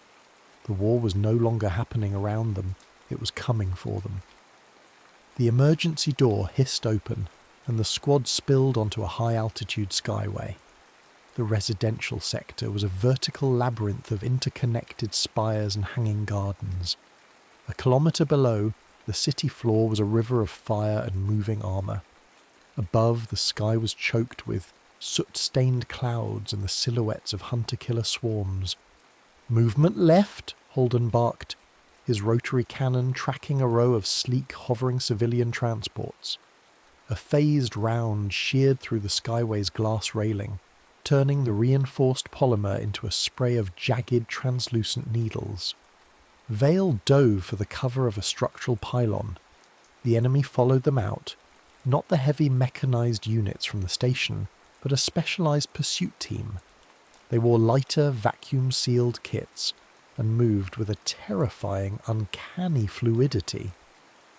"They're moving in sync," Morrow noted, her voice straining as she checked her diagnostics. "I can't find a gap in their fire cycles. It's like they're one mind." "Keep moving! Verticality is our only play." Vale vaulted over a planter box, his hard suit servos whining. The pursuit team didn't just fire, they herded. Phased rounds impacted the skyway behind the squad, systematically destroying the path back. Every shot was calculated to force Vale's team deeper into the residential spires. "They're cutting our exits," Holden fired a controlled burst. The tungsten rounds hammered against an enemy's kinetic shield, the blue energy flaring bright before the soldier vanished behind a structural pillar. "We're running out of walkway!" "There, the habitation block." Vale pointed to a massive tiered structure looming ahead. The building's smart facade was already reacting. Shutter plates slammed shut over windows, entry ports sealed with heavy magnetic thuds. The city's infrastructure was treating the squad like a viral infection, sealing off the healthy tissue. "Illis, open it!" Vale commanded. "Under fire? No problem!" Morrow slid across the skyway as a phased bolt vaporized the air where her head had been a second before. She slammed a decryption spike into the door's interface. The smart structure fought back, cycling through encryption layers at a speed that made Morrow's HUD strobe red. "Come on, you piece of—" Morrow grunted. The maglocks groaned and retracted. The heavy door slid open 6 inches. "Go! Go!" Vale shoved Morrow through the gap. Holden backed in last, his cannons spitting lead to keep the pursuit team at bay. As the door hissed shut and the maglocks re-engaged, a sudden, heavy silence fell over the squad. They were in a high-end residential lobby. Water trickled down a decorative stone wall. Soft, melodic music played from hidden speakers, a jarring contrast to the artillery thunder vibrating through the floor. "False safety," Vale muttered, his eyes scanning the corridors. "Don't get comfortable. Holden, watch the breach point. Morrow, can you get us a map?" Morrow leaned against a polished marble pillar, her chest heaving. She plugged her suit's data cable into a concierge terminal. Her face went pale as the data scrolled. "Orin, we have a problem," she said. "A big one. Beyond the city trying to kill us? The local mesh, it's not just recognizing our signatures as contaminants," Morrow said, her voice dropping to a whisper. "It's recognizing us. Specifically, our names, our biometric baselines." "That's impossible," Holden said, not turning from the door. "We've never been here." "According to these records, we have," Morrow replied. 6 months ago, a gate operations recon team, led by Orin Vale, breached this timeline. They were looking for a power source. Something went wrong during extraction. They detonated a temporal stabilizer. She looked up at Vale, her eyes wide. "They leveled 4 districts, Orin. 500,000 casualties. The military isn't just reacting to an anomaly. They're executing a rehearsed kill doctrine designed specifically to stop us from doing it again." Vale felt a cold spike of adrenaline. The mistakes weren't his, but the cost was. The herding, Vale realised. They aren't just pushing us away from the transit station. They're pushing us toward a specific kill zone. "Floor's moving!" Halden shouted. The lobby floor shifted. The smart structure began to reconfigure. Walls slid into the floor and the ceiling began to descend, attempting to crush them or funnel them into a narrow central corridor. "Out! Through the apartments!" Vale ordered. They breached a set of double doors, charging into an occupied residential hallway. Civilian families huddled in recessed doorways, their eyes wide with a mix of terror and deep, burning hatred as they recognized the squad's silhouettes. "They know who we are," Holden growled, his finger twitching on the trigger. "Look at them!" "Ignore it! We move!" Vale shouted. A pursuit team breached the far end of the hallway. One of them tossed a cylinder that didn't explode on impact. It hissed, emitting a ripple of distorted light. "Time stutter," Morrow screamed. "Close your visors." The hallway fractured. Vale saw Holden move left, then saw a ghostly image of Holden moving right 2 seconds prior. The air became a soup of desynchronized moments. The enemy soldiers, wearing specialized dampers, moved through the stutter with perfect clarity. Vale fired at a target, but the bullet hit where the soldier had been a second ago. A phased round grazed Vale's shoulder, the suit's integrity alarm screaming as the armour plate desynced and began to vibrate apart. "I can't see the real targets," Holden roared, swinging his cannon wildly as multiple images of the enemy swarmed the hall. "Morrow, burst pulse," Vale yelled. Morrow slammed her suit's reactor into an emergency vent cycle. A wave of raw electromagnetic energy washed over the hallway. The time stutter flickered and collapsed, causality snapping back into place with a sickening pop. The sudden clarity revealed the enemy just meters away. "Clear them," Vale commanded. The hallway became a charnel house of tungsten and blue light. Holden's cannon tore through the narrow space, the sheer volume of fire shredding the pursuit team before they could recalibrate. But the victory was hollow. "My suit's lagging," Holden said, his movements jerky. "The stutter did something to the servos." "My ammo's at 40%, Vale added, checking his readout. "And we're being forced toward the industrial plaza. That's where the gate re-entry coordinates are." "The kill zone," Morrow said. "They're waiting for us," Vale said, his voice hard. "But they're waiting for the version of us that follows the plan. We're changing the plan." He kicked open a massive bay window overlooking the industrial district. The wind howled into the hallway, smelling of ozone and burning chemicals. "We don't go through the streets," Vale said, looking down at the shifting structures of the plaza below. "We go over the edge." "Orin, that's a 60-story drop," Holden said. "Then we better hope your jump thrusters are still in sync," Vale replied. The sound of more pursuit teams echoing in the stairwell ended the debate. Vale stepped onto the ledge and threw himself into the abyss. The fall was a blur of screaming wind and red line warnings. Vale's jump thrusters kicked him 30 metres above the Duracrete, a short, violent burst that hammered his spine. He slammed into the centre of the industrial plaza, his hard suit's shock absorbers hissing as they bottomed out. Holden and Morrow hit seconds later, their boots cracking the pavement. They weren't alone. The plaza was an open killing field, 300 metres of unobstructed line of sight surrounded by fortified command bunkers. In the centre stood the gate anchor beacon, a towering obsidian needle slaved to the local timeline's power grid. "Movement, 12 o'clock, 6 o'clock, everywhere," Holden roared. He didn't wait for a command. The rotary cannon spun to life, chewing through a line of automated defence pylons that rose from the ground like jagged teeth. The pylons fired back, emitting continuous beams of phased energy that sliced through the air with the sound of tearing silk. "Morrow, the beacon!" Vale shouted, firing his rifle in precise 3-round bursts at a group of heavy infantry advancing from the western bunker. Morrow scrambled toward the base of the obsidian needle. "The interface is slaved. They've hardwired it into the city's heart." Above them, the sky fractured. A skyscraper 3 blocks away groaned as its upper half suddenly phased out of alignment. The building didn't fall. It simply existed in 2 places at once, a shimmering ghost of steel and glass overlapping itself before the reality shear snapped. The resulting shockwave wasn't sound.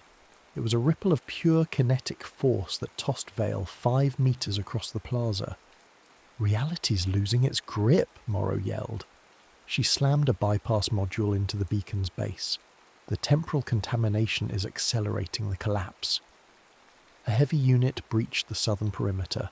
It wasn't a soldier. It was a quadrupedal combat frame, its chassis shifting and blurring as it moved.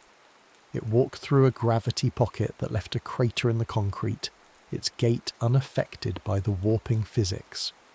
"Commander on the field," a voice crackled across the squad's open frequency.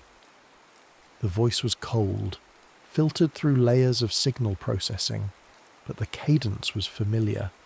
It was Orin Vale's voice, aged 20 years and sharpened by a lifetime of hatred. "You won't level this city again," the voice said. "Identify yourself," Vale barked, rolling behind a piece of debris as a phased beam melted the air above him. "I am the consequence of your extraction," the voice replied. The quadrupedal frame leaped, clearing 50 meters in a single gravity-defying bound. It landed between Vale and Morrow, its shoulder-mounted railgun rotating with mechanical precision. "Holden! Take it down!" Holden swung the rotary cannon, but the frame flickered. It moved before the rounds left the barrel, a predictive dodge that shouldn't have been possible. The frame's railgun barked. The hypersonic slug didn't hit Holden. It hit the rotary cannon. The weapon exploded in Holden's hands. The feedback loop from the ammunition feed triggered a secondary detonation in his backpack. The blast threw Holden backward, his armour blackened and venting coolant.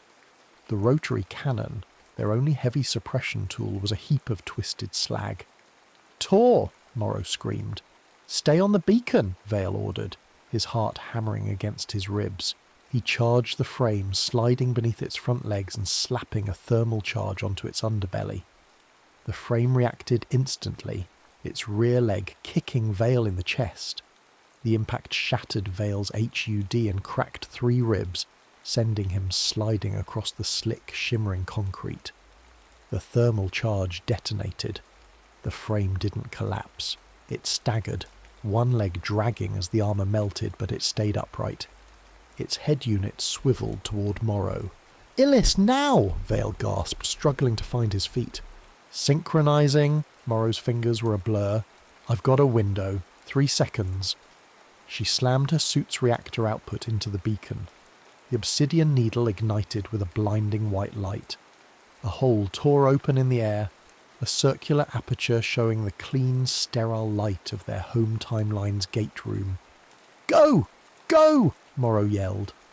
Holden scrambled up, clutching his side, his movements sluggish and pained. He reached the aperture just as a phased pulse from the bunkers slammed into the beacon's upper casing. The gate didn't close, it screamed. The aperture expanded, its edges jagged and weeping black oil-like liquid. Instead of a passage, it became a vacuum, pulling debris, air and light into its maw. "Countermeasures!" Morrow cried out, her hands flying over her controls. "They're flooding the gate with a local causality. It's rejecting the transition." The white light of the home timeline turned a bruised purple. The aperture flickered, then collapsed into a pinpoint of light before exploding outward. The feedback hit Morrow's suit. Her reactor, already pushed to its limit, back-surged. The interface cable fused to her arm, and a discharge of raw temporal energy arched through her body. She fell, her suit's life support lights flickering from green to a dead, hollow grey. "Morrow!" Vale reached her, skidding to a halt. She was breathing, but her suit was dead. The systems that shielded her from the temporal instability were gone. Her skin was already beginning to pale, her form losing focus at the edges as the timeline began to claim her. "The gate," she coughed, her voice thin. I can't hold the sink. The anchor is slave to their time." The quadrupedal frame turned toward them, its railgun whining as it cycled a fresh slug. Beyond it, the skyline was folding inward. The entire district was desynchronizing, the buildings turning into shards of light and shadow. "We lost the window," Holden said, his voice a low growl of pain. He looked at the wreckage of his cannon, then at the advancing enemy. "We lost it." The ground beneath them groaned as the plaza began to tilt. Gravity was no longer a constant. Vale looked at the beacon, then at the wounded Morrow, then at the silhouette of the commander's forces closing the circle. They were no longer just fighting a military. They were fighting the collapse of reality itself, and the reality was winning. Gravity inverted. The industrial plaza buckled upward. the Duracrete floor snapping like a dry biscuit. Vale grabbed Morrow's harness, hauling her dead-weight suit toward the lee of a tilted command bunker. Beside them, Holden stumbled, his boots sparking as he fought the shifting incline. "My servos are seizing," Holden gasped, his breath wheezing through a cracked faceplate. "The suit is fighting me." "Manual release," Vale shouted. "Strip the plates if you have to." The enemy didn't stop. The quadrupedal frame prowled the edge of a newly formed chasm. Its railgun barked again. The slug struck the bunker's reinforced wall, the kinetic energy turning the concrete into a spray of lethal shrapnel. Vale felt a hot sting across his thigh. He didn't check the wound. He checked his rifle. 12 rounds remained in the final mag. "Morrow, talk to me!" Vale hunkered over her. Illis's eyes were unfocused. Her skin looked translucent, the edges of her hands blurring into a static-like haze. She wasn't just dying, she was being overwritten by the timeline. "The beacon," she whispered, her voice a dry rasp.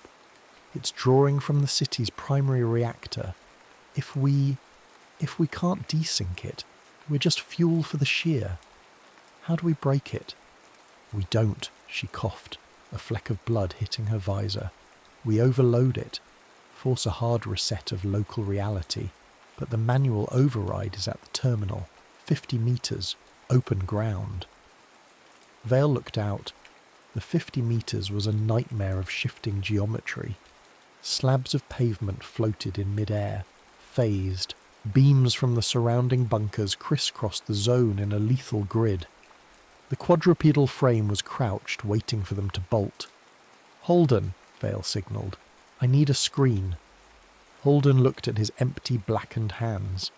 He looked at a fallen defence pylon, a 3-metre spike of heavy alloy.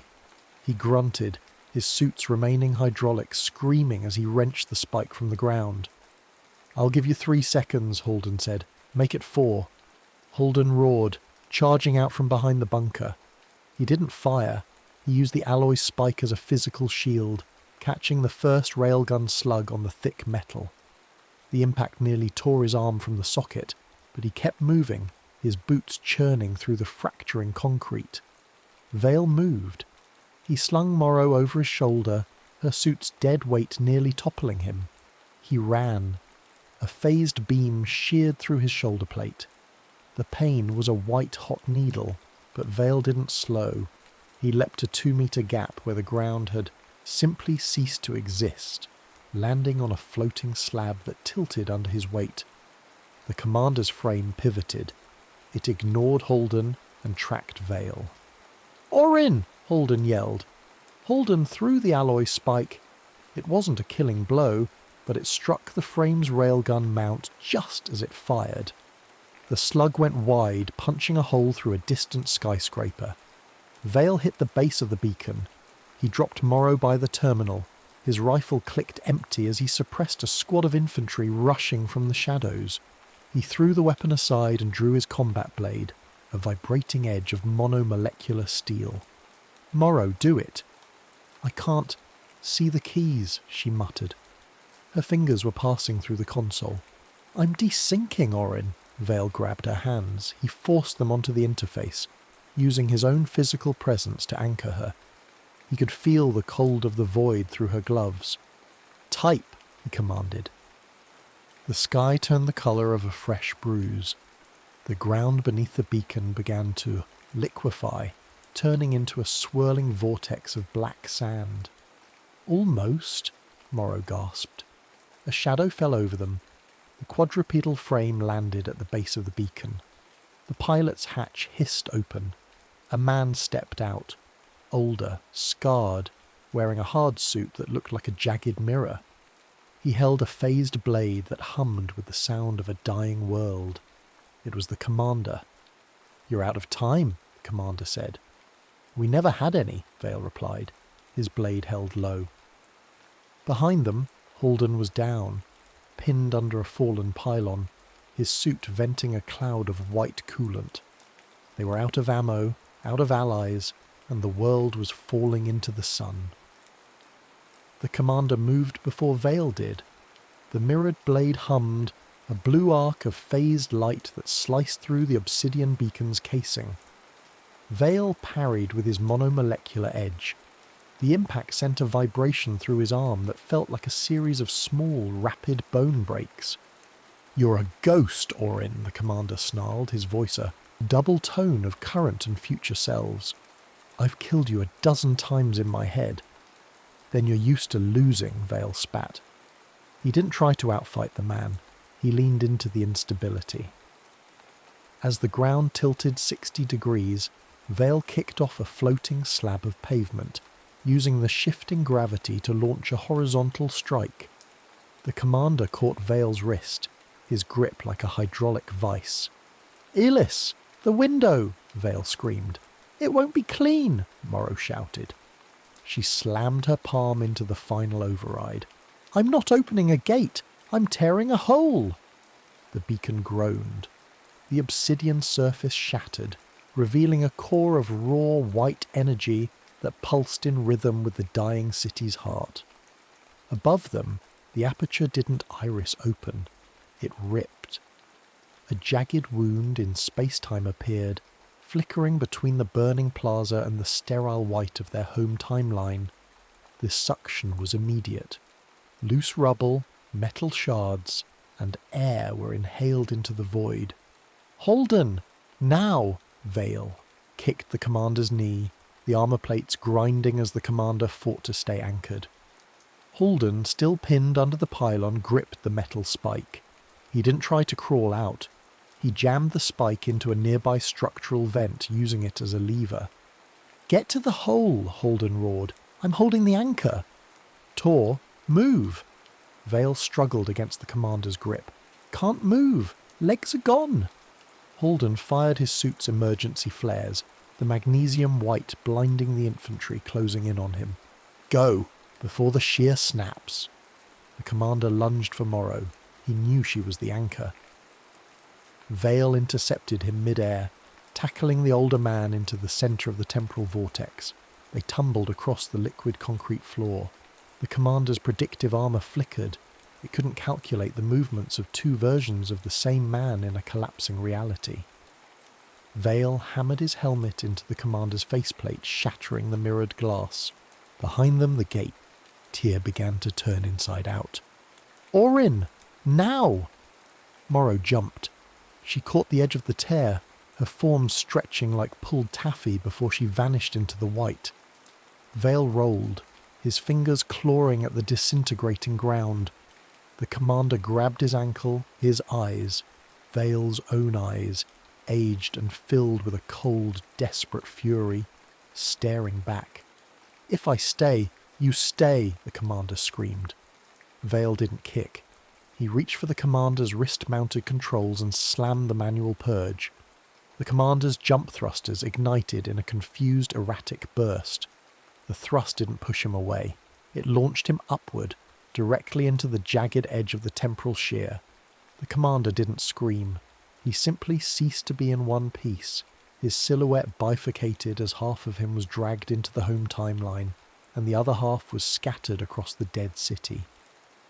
The recoil threw Vale toward the aperture. "Holden!"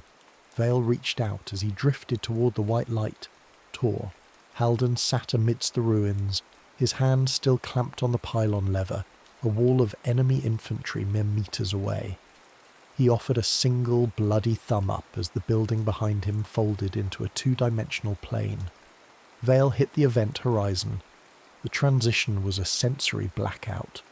Silence replaced the roar of the collapsing city. He slammed onto the cold metal floor of the Gate Operations Command. Medics swarmed. Technicians screamed. Vale rolled onto his back, gasping for air that didn't taste like ozone and ash. "Morrow," he gasped. "Here," she choked out from a nearby gurney. Her arm was a blackened mess of fused suit weave, but she was whole. The gate behind them didn't iris shut. It imploded, leaving a scorched, weeping scar on the hangar wall. The facility's emergency sirens began to wail, a sharp, high-pitched sequence Vale didn't recognize. "Sir," a technician yelled, hovering over a tactical terminal. We have a massive data bleed. Something followed the recon signatures. Through the sync. Vale looked at his arm. His HUD was still active. Rows of data were scrolling across his visor. Unfamiliar encryption, military doctrine files, and a live map of their home timeline's command centre. The alternate city's battlefield network hadn't just flagged them, it had latched on. A red icon blinked in the centre of Vale's vision. It was a countdown. Target acquired. Initializing siege. The lights in the hangar flickered and turned the sickly, phased blue of the alternate timeline. Deep beneath the floor, the base's automated defence pylons began to rise. The war wasn't behind them. Vale grabbed a discarded rifle from the floor and stood up, his cracked ribs screaming. "Clear the room!" Vale roared. "The gate's still open." The hangar doors locked. The sirens reached a fever pitch. Outside, in the heart of their own world, the sky began to turn the colour of a fresh bruise.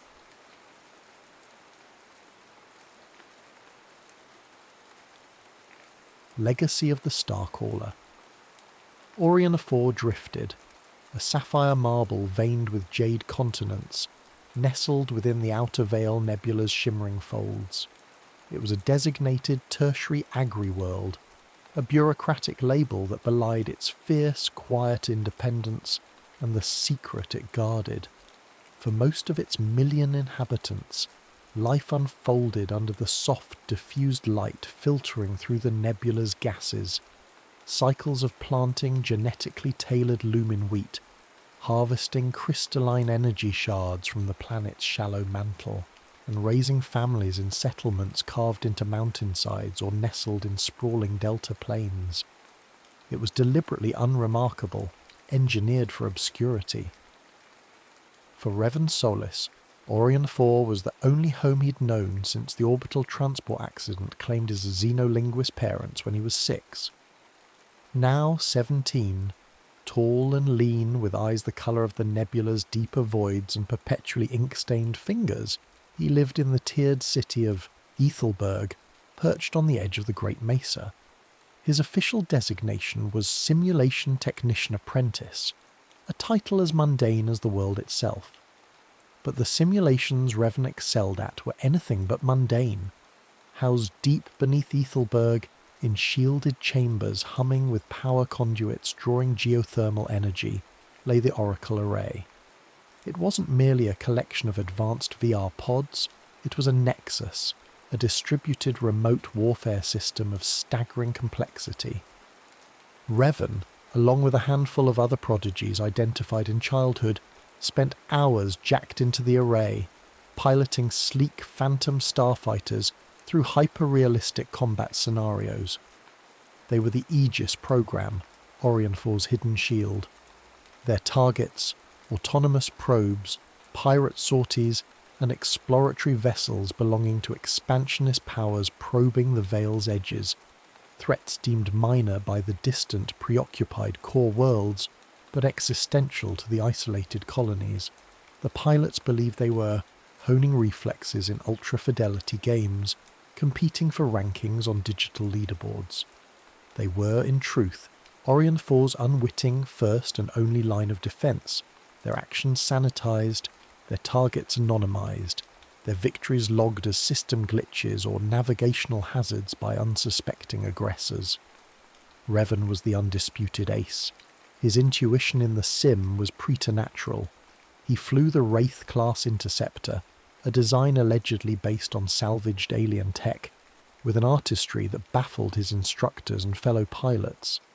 He could feel the ebb and flow of a battle, anticipate vector changes nanoseconds before they occurred, exploit fleeting weaknesses in enemy formations. His call sign, Echo, was whispered with reverence in the sterile halls of the array complex. Outside the Simpod, however, he was just Revan. Quiet, intensely observant, spending his off hours sketching impossible starship designs in worn notebooks or debating theoretical warp field geometries with his closest friend, Kale. Kalen Kale Vance was Revan's opposite, a whirlwind of nervous energy, techno-babble and grease-stained overalls. An engineering prodigy, Kale maintained the array's delicate systems, often bypassing standard protocols with ingenious, if terrifyingly risky workarounds. Soraya Vex, with her calm demeanour and steady hands, was training as a medic, her empathy a grounding force for their small group. And then there was Tyron Corder, a stoic orphan like Revan, who excelled in the physical defence training mandated for all colonists, his silence often more potent than words. They were an unlikely constellation of friends, bound by shared youth on a quiet world. The shattering of their reality began not with a klaxon, but with a tremor deep within the planet, followed by a sky bleeding crimson. The nebula's soft glow was ripped apart by harsh actinic beams lancing down from orbit. Explosions blossomed silently in the thin upper atmosphere, then roared as they struck Ethelberg. The Zereth Dominion had arrived. They were a rumour, a ghost story whispered in the darker corners of the galactic net, a relentlessly expansionist power consuming worlds on the fringe, methodical and utterly ruthless. Somehow, they had pierced Orionfear's veil of obscurity. The Oracle array pulsed, alarms screaming, defense protocols attempting to activate, but it was too late. Orbital strikes targeted the hidden power conduits, the array chamber buckling under the assault. Chaos erupted. Kyle, already deep underground, grabbed Revan, who was stumbling from a simpod disoriented by the violent disconnect. "They found it, Rev! They found the array! We have to get out!" Soraya found them near the emergency access tunnel, her face pale but resolute, medical kit already slung over her shoulder. Tyron appeared moments later, grim-faced, pulling them towards a little-used subterranean transport conduit. "This way, leads to the old landing field south. Ridge!" Explosions rocked the tunnels. Above, Ethelberg was succumbing to orbital bombardment and ground troop landings. Zerath dropships, sharp-angled and obsidian black, disgorged armoured soldiers who moved with terrifying efficiency.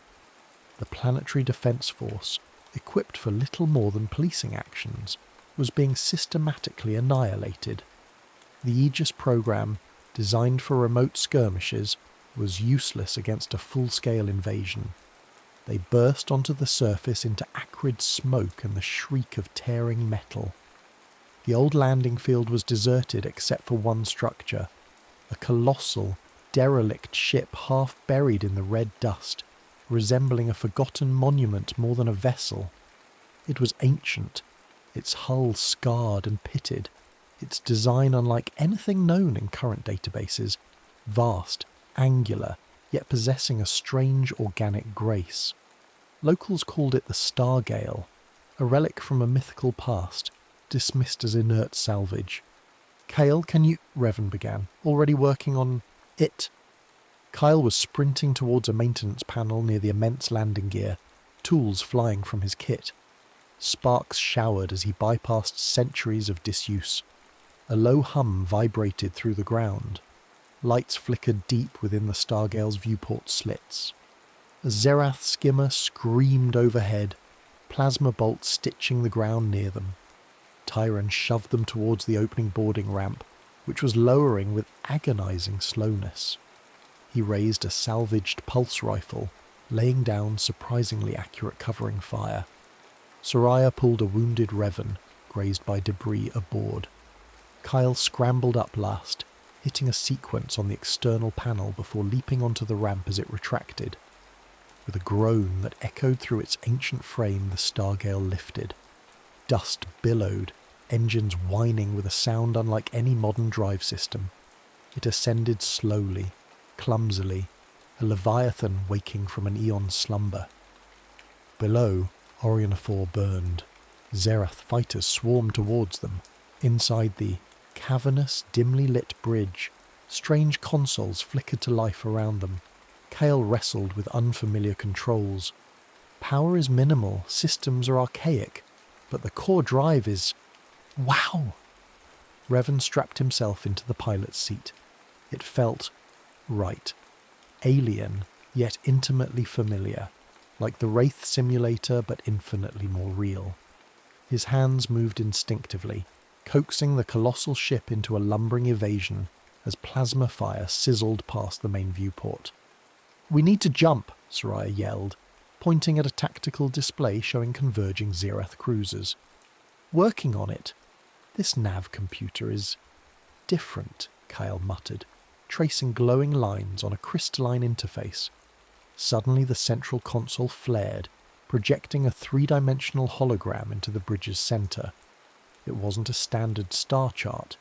It was a complex, multi-layered matrix of star clusters, nebulae, and swirling energy signatures, interconnected by shimmering pathways.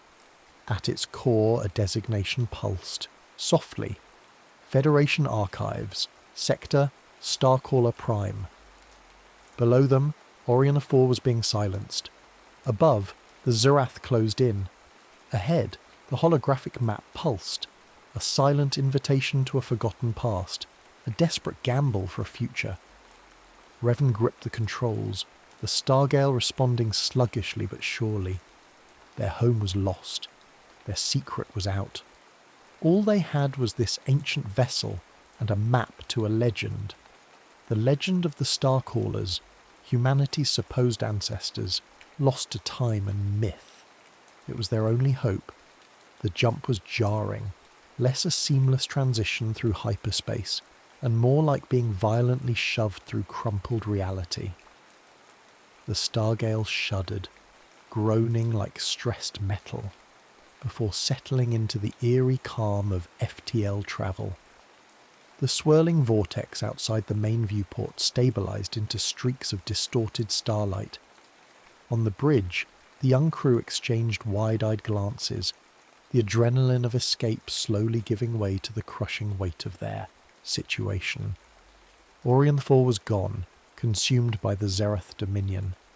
They were fugitives aboard a derelict Enigma, pursued by a relentless foe. "Status?" Revan asked, his voice hoarse. His hand still tingled with the unfamiliar resonance of the Stargale's controls. Kale, hunched over a console spewing diagnostics in an archaic script, ran a hand through his already messy hair.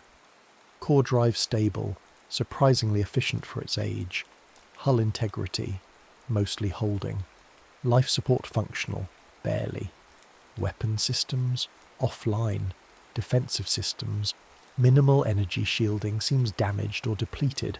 We're running on fumes and archaeological wonders. Soraya was tending to Revan's arm, her touch gentle but firm. "Minor plasma score. You'll live. We have basic medbay facilities, but supplies are limited and likely expired." Tyron stood near the viewport, scanning the distorted star lines, his posture rigid, scanning the void as if expecting an attack even in jump space.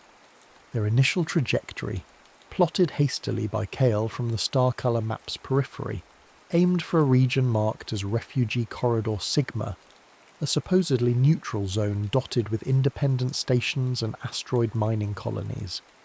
But the Zirath were already anticipating them. Days blurred into a tense cycle of short jumps, navigating treacherous pockets of real space to avoid detection. They skirted the decaying grandeur of a Dyson swarm remnant, its solar collectors fractured and dark, a graveyard of ambition. They plunged through the Serpent's Tooth Nebula, a crackling labyrinth of ionized gas and gravitational anomalies that played havoc with sensors, Zirath long-range probes occasionally ghosting at the edge of their detection radius before vanishing back into the stellar haze. During these tense passages, Revan began his real training. The Stargale, despite its size, was surprisingly responsive, almost anticipating his intentions. The interface was unlike anything he'd used, less button presses and joystick waggles, more intuitive, almost biofeedback-driven. He spent hours familiarizing himself, running diagnostics Kale translated, pushing the ancient ship through simulated evasive maneuvers within the ship's own limited holographic systems. The muscle memory from the Oracle array was there, but the stakes were terrifyingly real. A missed vector wasn't a lower score, it was oblivion. He realised with dawning horror and awe that the simulations hadn't just been training, they had been conditioning, tuning his mind to resonate with a technology far older and stranger than Orionophia's engineers had ever admitted. Their supplies dwindled. The Stargale's recyclers were ancient and inefficient. Water discipline became strict. Nutrient paste rations were meagre. Hope felt as thin as the recycled air. The Starcaller map remained their only guide, its intricate pathways suggesting routes the Zeroth might not anticipate, hinting at hidden conduits and gravity wells. Kale worked, tirelessly, coaxing reluctant systems online, patching hull breaches with salvage plating from non-essential compartments, his usual manic energy focused into a sharp point of desperate ingenuity. Soraya monitored their dwindling resources and maintained morale with quiet strength, while Tyron established rudimentary security watches and drilled them in emergency procedures. Their best chance for resupply and information lay at Kestrel 9, an infamous free station built into a cluster of hollowed-out asteroids on the edge of the Sigma Corridor. Known as a haven for smugglers, mercenaries, information brokers, and those generally wishing to avoid Imperial entanglements, it was dangerous, but potentially invaluable. Docking the Stargale, even under cloaking protocols Kale jury-rigged, was risky. The ship was too large, too strange.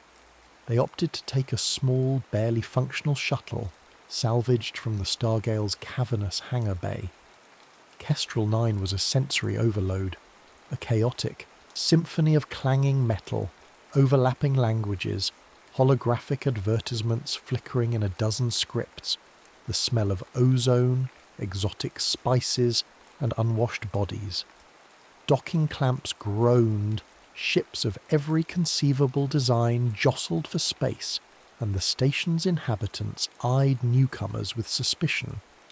Revan, Kyle, Soraya, and Tyron, clad in scavenged and nondescript clothing, moved through the throng trying to appear inconspicuous. Their goal was information, and potentially an ally. The Starcaller map hinted at individuals or groups who might still hold knowledge of the Federation.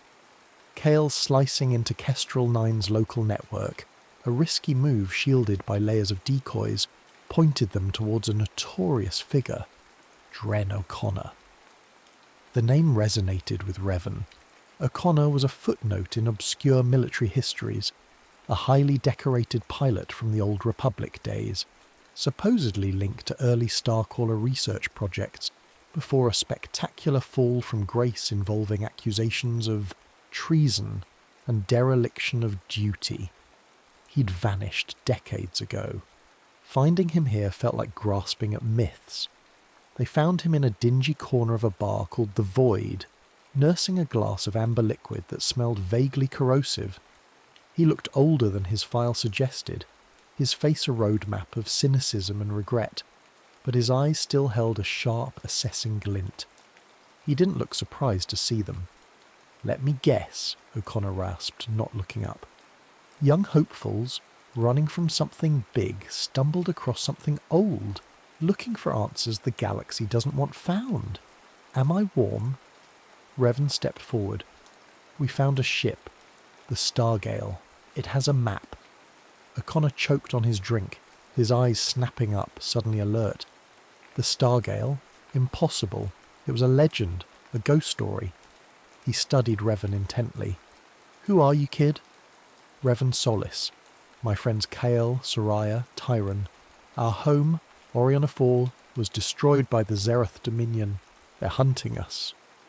O'Connor leaned back, skepticism warring with something else, a flicker of long-buried belief. The Zeroth. Figures. They always sniffed around the edges of Starcaller space. What do you want from me? Absolution? Ancient secrets? I'm just an old man drinking himself into the void. "Guidance," Soraya said softly. "The map points towards Starcaller Prime, but the route is fragmented, dangerous. You flew these routes, didn't you? Before. O'Connor flinched. Before I made choices that cost lives. He fell silent, staring into his glass. Then, abruptly, alarms blared throughout Kestrel 9. Red emergency lights bathed the station in pulses of crimson. Shouts echoed from the main concourse. "Damn it!" O'Connor slammed his glass down. "They found you. Or me. Doesn't matter. Zirath operatives. They don't do subtle." Gunfire erupted outside the bar. Patrons scrambled for cover.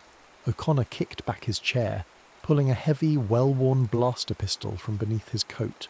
"Stick with me if you want to live. They'll have blockaded the main docking bays. There's another way."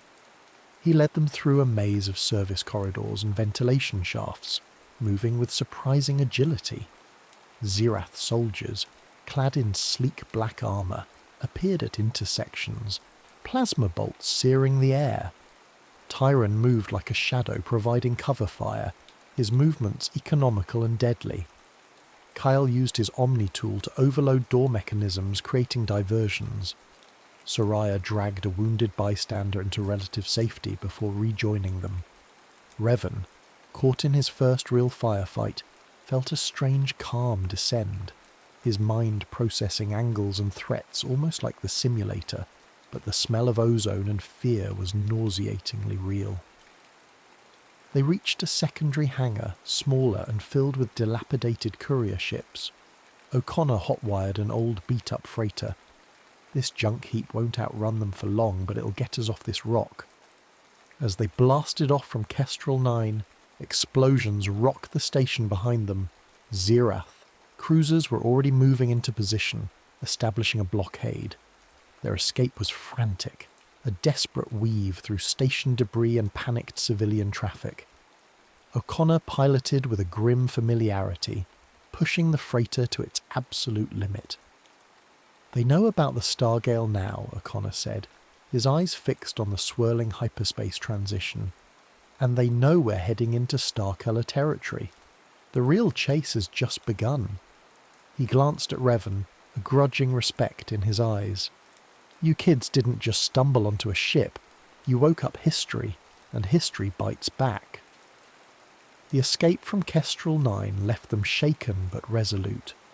Dren O'Connor, cynical survivor turned reluctant guide, proved invaluable.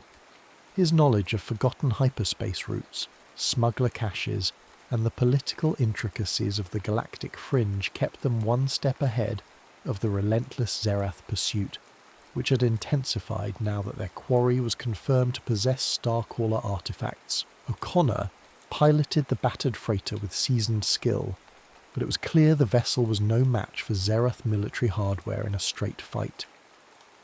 Their true hope remained docked invisibly in a nearby asteroid cluster, the Stargale.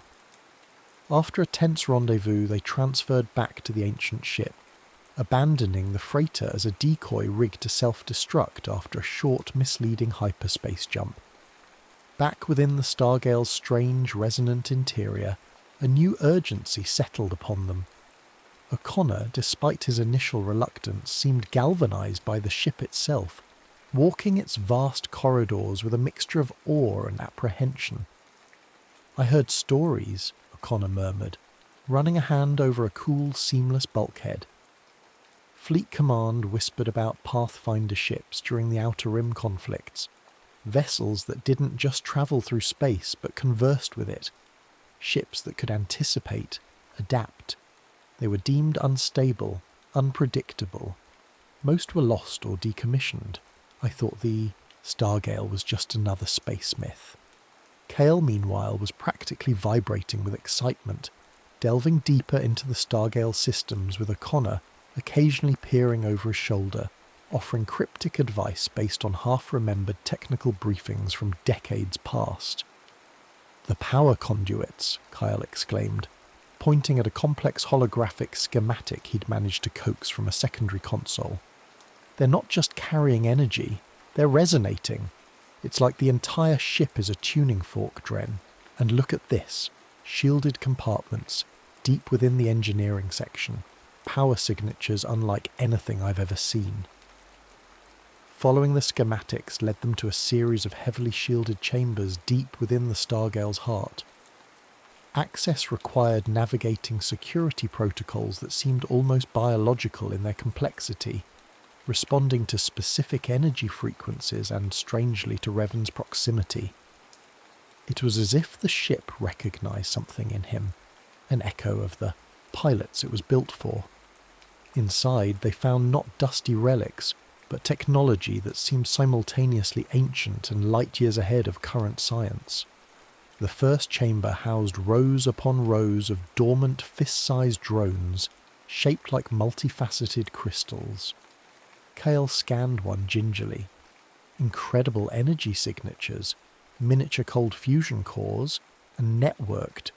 They seemed designed to operate as a swarm. In the second chamber, they found the source of the ship's elusive defensive systems, emitter arrays linked to the hull, designed to project phased energy fields that could potentially absorb or deflect incoming fire, powered by tapping directly into the ship's resonant core.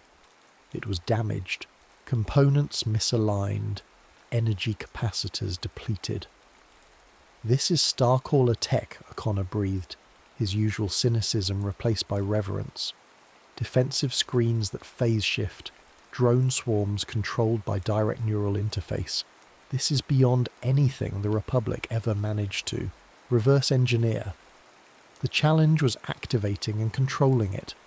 The systems were designed for Starcaller pilots, whose neural architecture, legend claimed, was different, more attuned to the universe's fundamental energies. Kale could interface with the systems, painstakingly translating code and rerouting power, but direct control was elusive.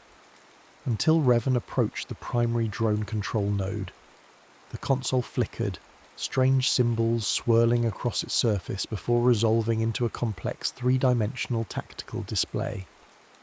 When Revan placed his hands on the cool, crystalline interface points, he felt a jolt, not of electricity, but of information, a flood of data pouring directly into his mind, drone statuses, energy levels, tactical overlays. It felt like the Oracle array, amplified 1,000-fold. The Wraith simulator hadn't just been mimicking Starcaller tech, it had been subtly preparing him to interface with it. Their first test came sooner than expected. A Zereth Hunter detachment, fast frigates and heavy fighters ambushed them as they exited a jump near a binary pulsar system. Alarms blared.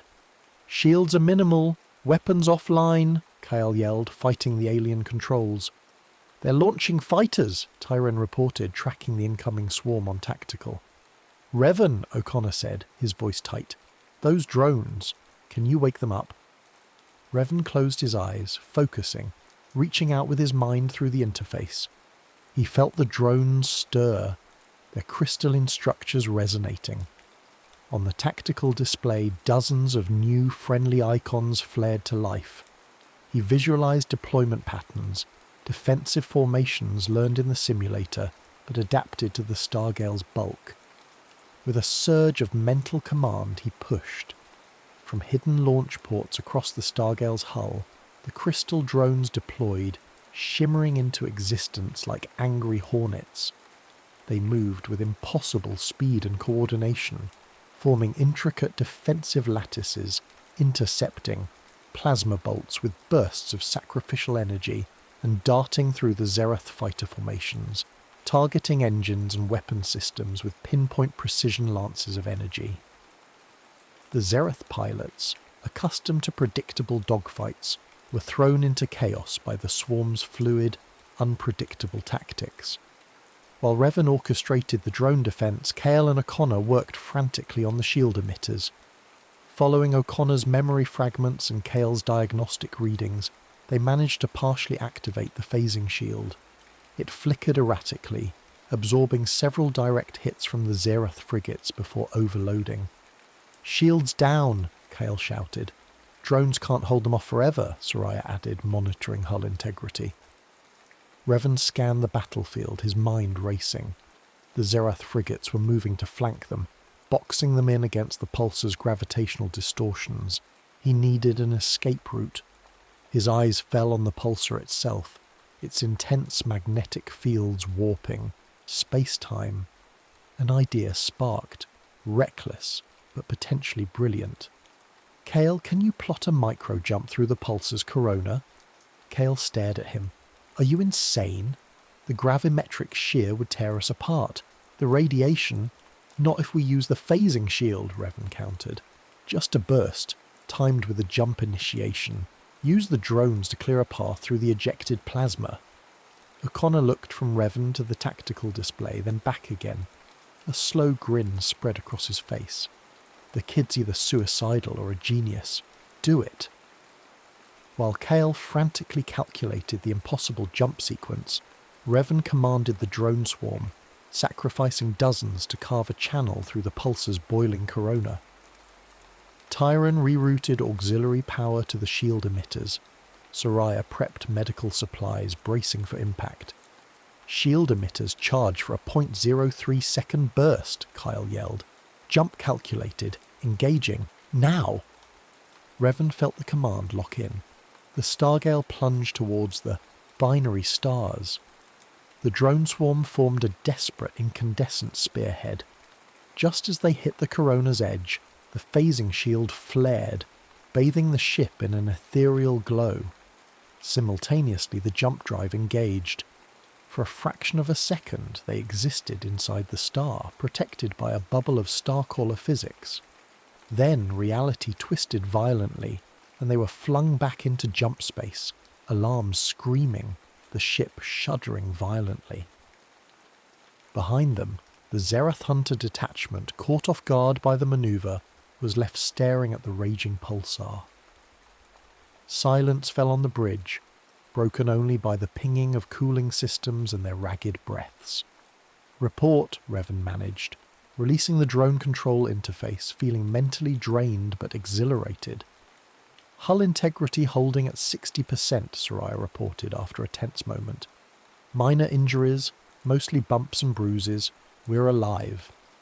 Kyle slumped back, wiping sweat from his brow. "Drive stable. Shield emitters fried, but repairable. Drones. We lost about 30% of the swarm." O'Connor let out a long breath. "Starcaller tactics. Using the environment. Unpredictable jumps. I haven't seen flying like that since a long time ago." He looked at Revan, no longer seeing just a kid. "You didn't just learn to fly in that simulator, did you? You learned to think like them." Revan met his gaze. The Oracle Array, the Stargale, the drones. It was all connected. He wasn't just piloting a ship.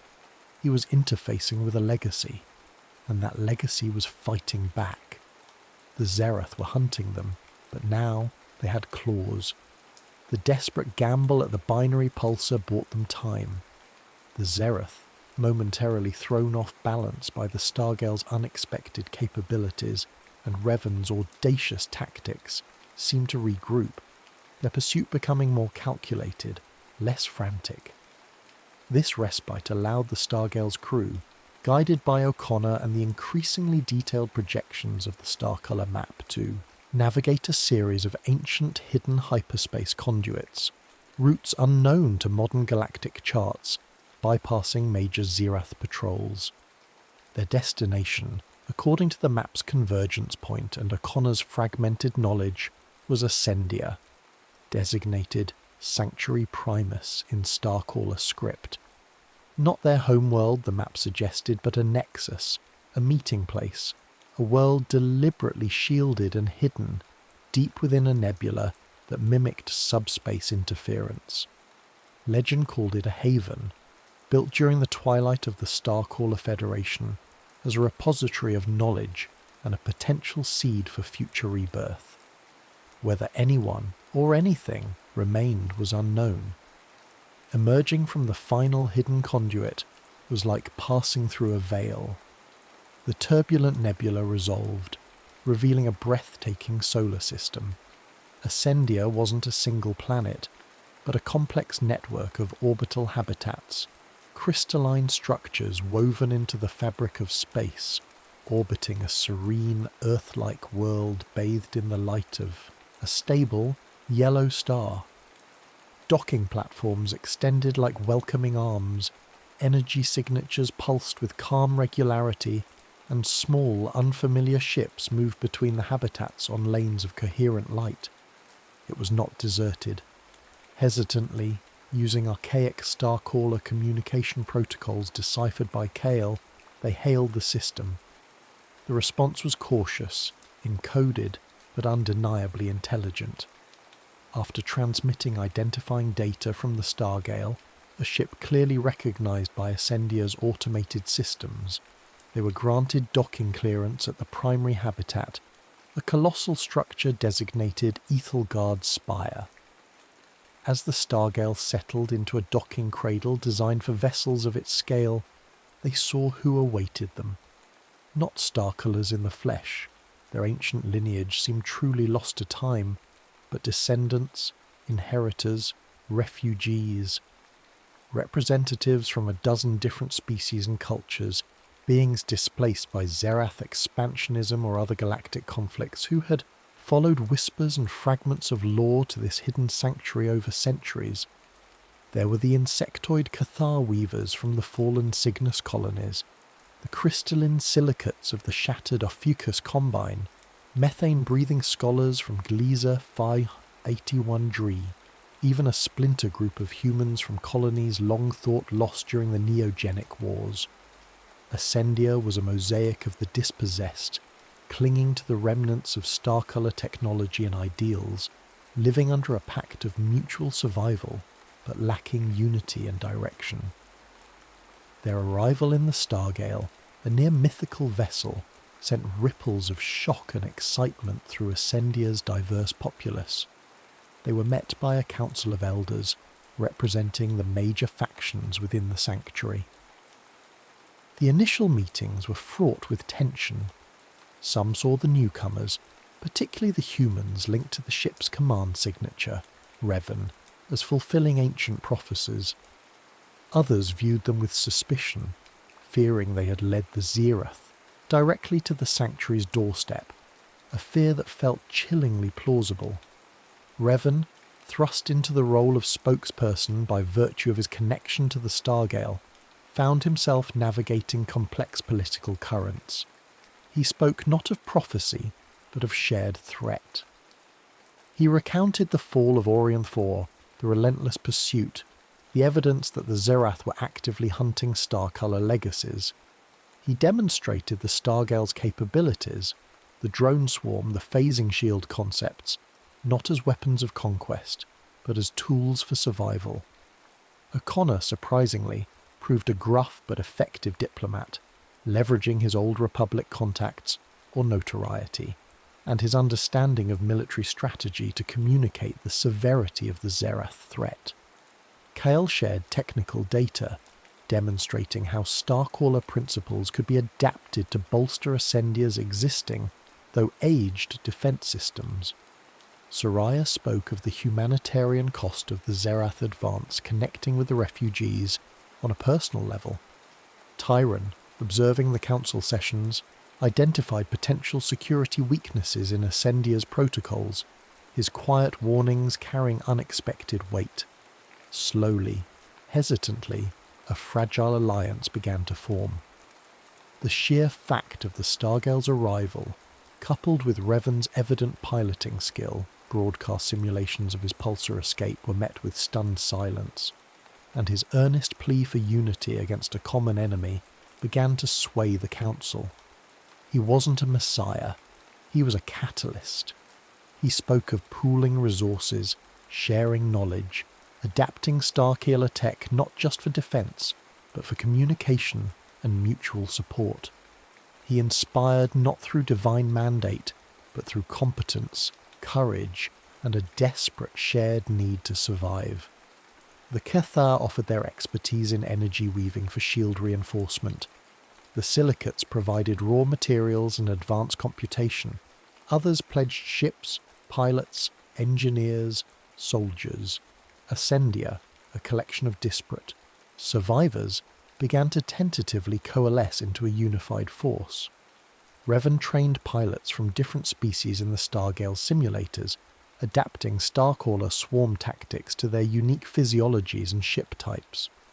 Kyle and Ascendian engineers worked feverishly, integrating the Stargale systems with the habitat's defences, creating a network of drone controllers and shield modulators.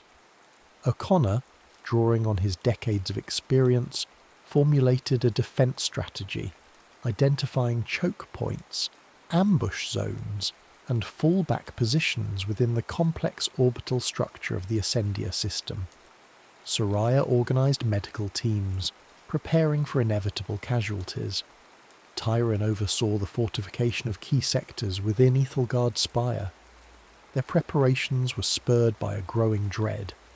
Long-range sensors, boosted by Starcaller technology integrated by Kale, began detecting faint, stealthy energy signatures at the nebula's edge. Zerath scout probes, hunting for the source of the Stargale's energy. Trail. They had found them. The tentative peace of Ascendia was shattered. The alliance, barely formed, faced its first and potentially final test. Word spread through the habitats. The Dominion was coming. Fear mingled with resolve. They had found sanctuary, but now they would have to fight for it. Revan stood on the Stargale's bridge, looking out at the assembled fleet. A motley collection of Ascendian defence ships, retrofitted freighters, and fighter craft from half a dozen species, now networked and awaiting his command. Kyle monitored the strengthening Zerath signatures. Soraya checked medical readiness statuses flashing on a side console. Tyron stood by tactical, coordinating ground defence units within the spire. O'Connor stood beside Revan, a hand resting on the tactical plotter. "They're massing just outside the nebula," O'Connor reported grimly. "Fleet composition suggests a primary assault force. Cruisers, heavy destroyers, multiple fighter wings, led by the Harbinger, command carrier, Arik Yoda's flagship." The name sent a chill through Revan. Commander Arik Yoda, the architect of the Orien 4 invasion, the face of the Zerath Dominion's ruthless expansion. "Let them come," Revan said, his voice steady, amplified across the Allied fleet's comm network. "Ascendia welcomed us when we had nowhere else to go. We found more than just a refuge here. We found allies. We found purpose. The Starcallers built this place as a bastion of hope. Today, we honour that legacy. We fight for our future, together." The gathered ships of Ascendia held their positions, a fragile shield against the coming storm.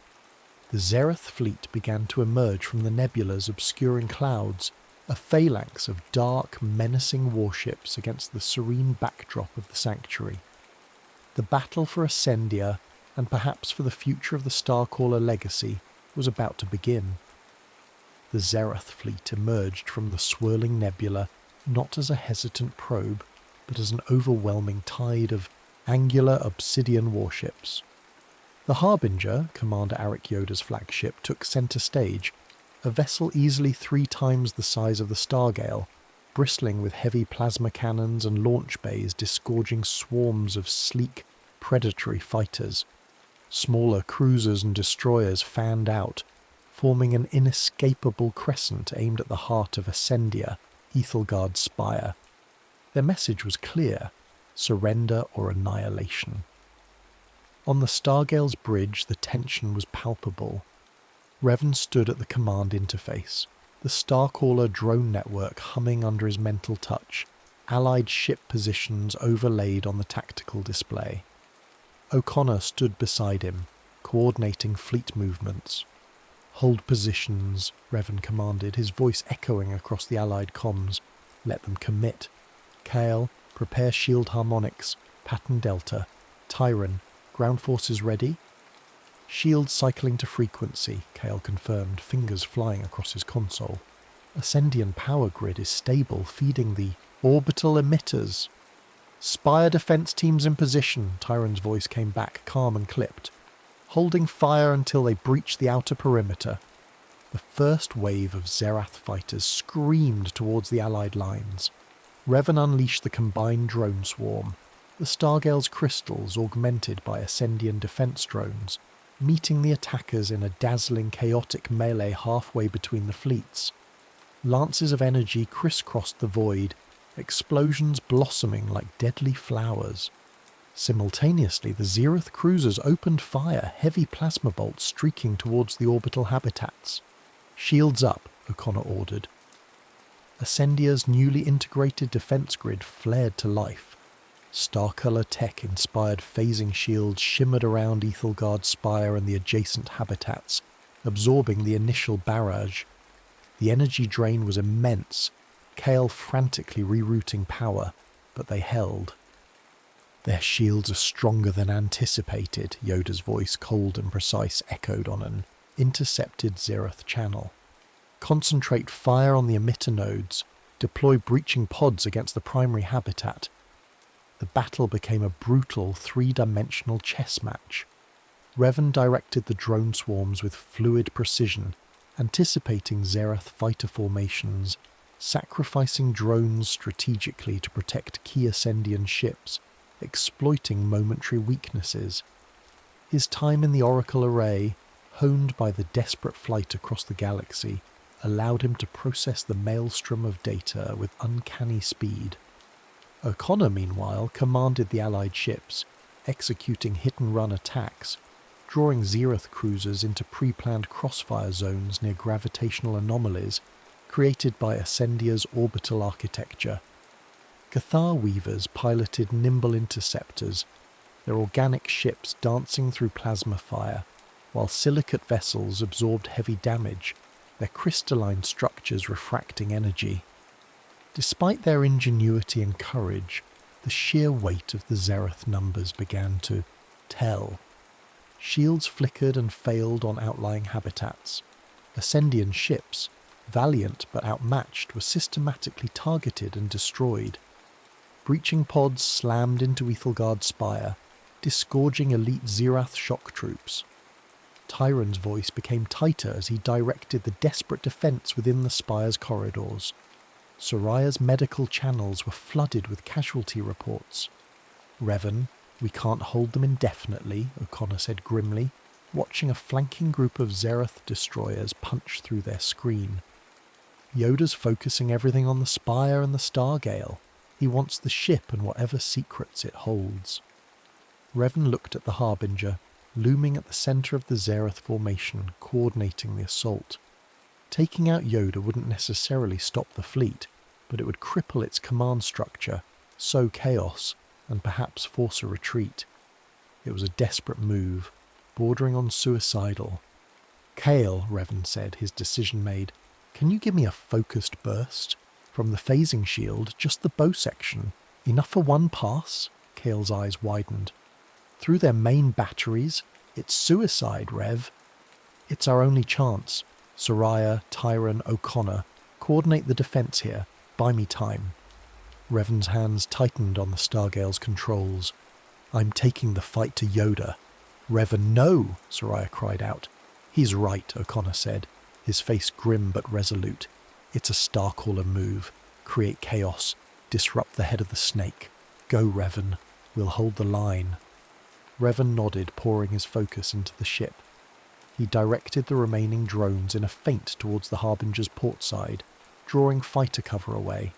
Kale rerouted all available power to the forward shield emitter.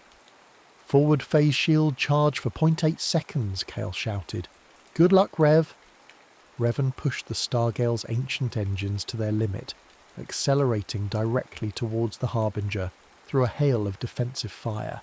Plasma bolts splashed harmlessly against the momentary flicker of the phasing shield as he activated it, plunging into the optimal firing range of the Zereth flagship's main cannons. For a heart-stopping moment, the Stargale flew directly through incandescent energy beams, protected by physics-defying Starcaller ingenuity. Then the shield collapsed, alarms screaming. The Stargale shuddered under glancing hits, but Revan was already through the gauntlet, now too close for the Harbinger's main guns to track effectively. He targeted the flagship's bridge section, unleashing the Stargale's own rarely used energy-intensive forward particle projectors, another Starcaller system Kale had barely managed to bring online. Beams of intense energy slammed into the Harbinger's bridge superstructure. Explosions ripped across the command tower. On the Stargale's bridge, they saw secondary explosions ripple along the flagship's spine. Aboard the crippled Harbinger, Commander Arik Yoda stared in disbelief as his command center disintegrated around him. His last sight was the ancient, defiant form of the Stargale filling his viewport. The destruction of the Zerath command center sent shockwaves through their fleet. Orders ceased, formations faltered. Seeing their chance, the remaining Ascendian defenders, rallied by O'Connor, pressed their advantage. Cathar fighters harried the confused Zerath cruisers. Tyron's ground team successfully repelled the boarders from Ethelgard's spire as Zerath morale plummeted. Leaderless and facing unexpectedly fierce resistance, the Zerath fleet began a ragged, disorganized retreat back into the nebula, leaving behind shattered ships and the burning wreck of the Harbinger. Silence, heavy and profound, fell over the Ascendia system, broken only by the crackle of comms coordinating rescue and repair efforts. They had held. Against overwhelming odds, the Sanctuary had survived. On the Stargale's bridge, the crew slumped in exhaustion and relief. Revan leaned back, the mental strain of controlling the drones and the ship through the final assault leaving him drained. "They're retreating," Soraya whispered, disbelief in her voice. Kyle let out a whoop of exhausted triumph. "We did it! Holy scrap, we actually did it!" O'Connor clapped Revan on the shoulder, a rare, genuine smile touching his lips. "That was piloting, kid. That was pure Starcaller." Tyron's voice came over the comm, still calm but with an undercurrent of relief. "Spire is secure, borders neutralized." Ascendia was saved, but the cost had been heavy. Yet, from the debris and loss, something new was forged. A true alliance, hardened by fire, united by the shared victory. In the aftermath, Ascendia became a hub of rebuilding and renewed purpose. The disparate refugees, now bound by shared sacrifice, formally established a new council, dedicated not just to survival, but to actively resisting Zerath expansion and rediscovering the lost network of Starcaller worlds hinted at in the Stargale's archives. Revan Solis, no longer just an orphan pilot from a forgotten colony, stood as a symbol of this resurgent hope. He, Kyle, Soraya, Tyron, and even the cynical Dren O'Connor were hailed as heroes, the crew of the legendary Stargale. But Revan knew their victory at Ascendia was just one battle in a much larger conflict. The Zerath Dominion, though dealt a blow, remained a powerful force in the galaxy, and the secrets of the Starcallers were still largely unknown. Standing once again on the bridge of the Stargale, fully repaired and humming with ancient power, Revan looked out at the starfield displayed on the main viewport. Beside him stood his friends, Kale, already tinkering with upgrades, Soraya, coordinating relief efforts, Tyron, overseeing the ship's renewed security, and O'Connor, poring over the Starcaller map, a new light in his old eyes. Their mission was clear: take the Stargale back out into the galaxy, seek out other hidden sanctuaries, rally more allies, and carry the fight to the Dominion. They would be the vanguard of the rekindled Starcaller legacy, champions for the lost and the oppressed. Ascendia was safe for now, a beacon of defiance, but the true journey to reclaim freedom for the galaxy, guided by the whispers of the ancients and the courage forged in adversity, had only just begun. The Stargale turned towards the endless possibilities of the void, its engines singing a song of ages, carrying the hope of a new dawn into the waiting darkness.